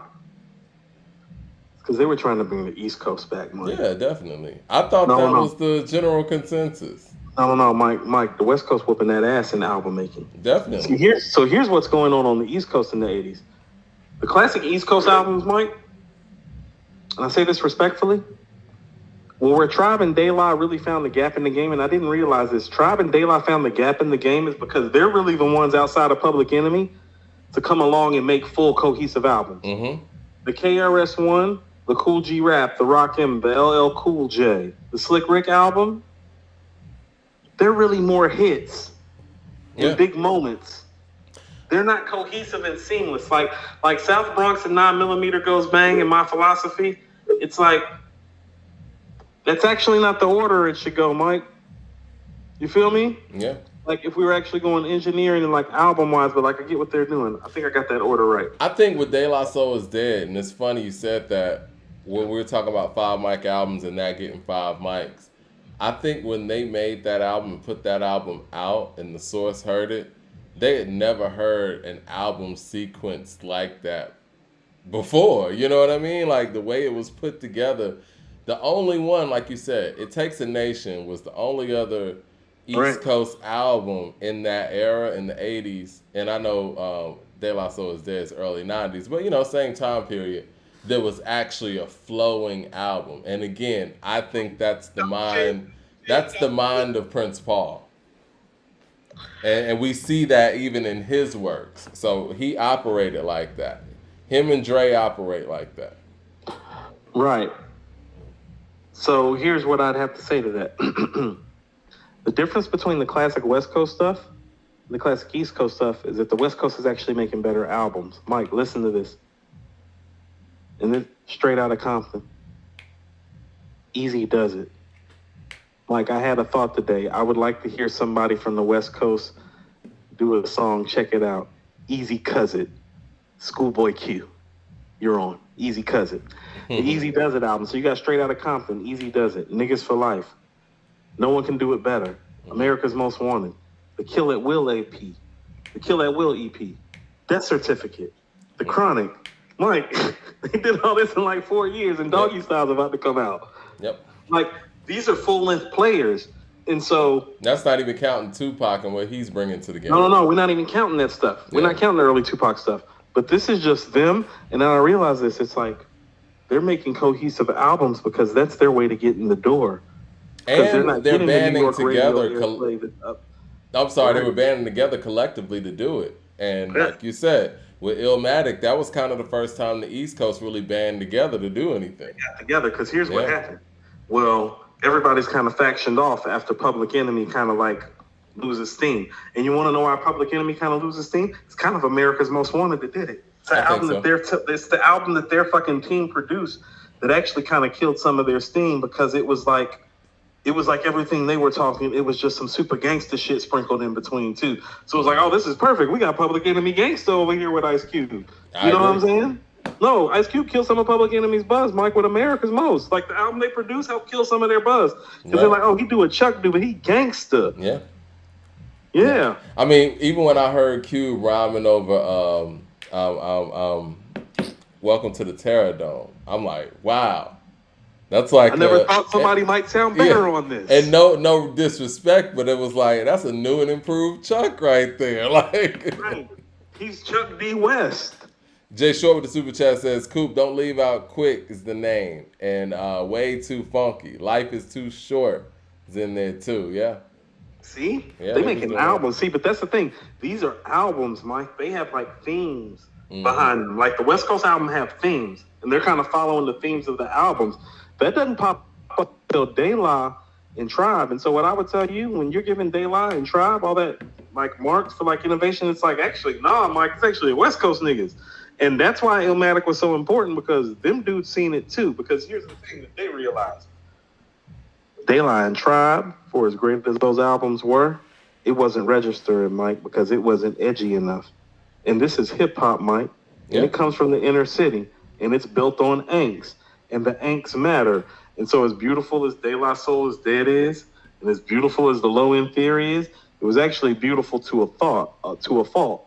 That's why the themes on Illmatic are very dark and very dense. It's the East Coast gangsta explanation for some of the dark, dense themes that are going on the West Coast rhetoric. Because it's like, oh, well, niggas ain't gangbanging over here, but they shooting over in the breezeway. You know what I'm saying? No, you're right. Right. So it's really the response. So Illmatic is really the response to the West Coast shit more than Ready to Die even is. We always look at it like it's Ready to Die. It's like, no. Them team of producers came together because they're like, no, we got to put a stop to this stuff. They running shit. And this is the guy that helped do it. We got to put a stop to this. Who's the kid? How he sound? Oh, the kid from Live at the Barbecue? Yeah, sign me up for that. Let's make that happen. Yeah, they did a great job. They did a great job. And think about it. Then you got Doggy Style and Above the Rim that year, too. It's like, no. The West Coast was making albums, Mike. The Murder Was the Case soundtrack. Dog Food's coming out a year later. All Eyes on Me is coming out the year after that. No, Mike, West Coast was out there making fucking... And Wu-Tang literally came out of nowhere. Easy put Bone on, but Wu-Tang's not Wu-Tang yet, Mike. This is early 94. Cream just dropped. They're not even legends yet. Well. Think about this. When Illmatic is coming out, Wu-Tang is just starting to get respect. That seems crazy to say, don't it? I feel like Into the 36 was like an instant... I'm trying to think back, man. That shit was hard. It was more cultish, Mike. I can't think of anybody outside of my cousin Six on West Boulevard that was playing Into the 36 Chambers before Cream. After Cream, floodgates. Before Cream, my cousin was the only one playing chess boxing and protect your neck. That was my cousin. At that time, man, I was just West Coast heavy. You right. Yeah. All right, well, we got to get up out of here, man. It was a great show. We had some heated debates. I love it, though. No. We haven't had a debate like this in a while. It was good. All right, well, everybody enjoy their weekend. We're going to be giving people details on the event that's coming up and some other, promos that we're going to be doing with that area and with that gym. Yeah. And, FDL Compound. FDL Compound, yep. 7 p.m. Free workout. Yeah, got to make that happen. Let's do it.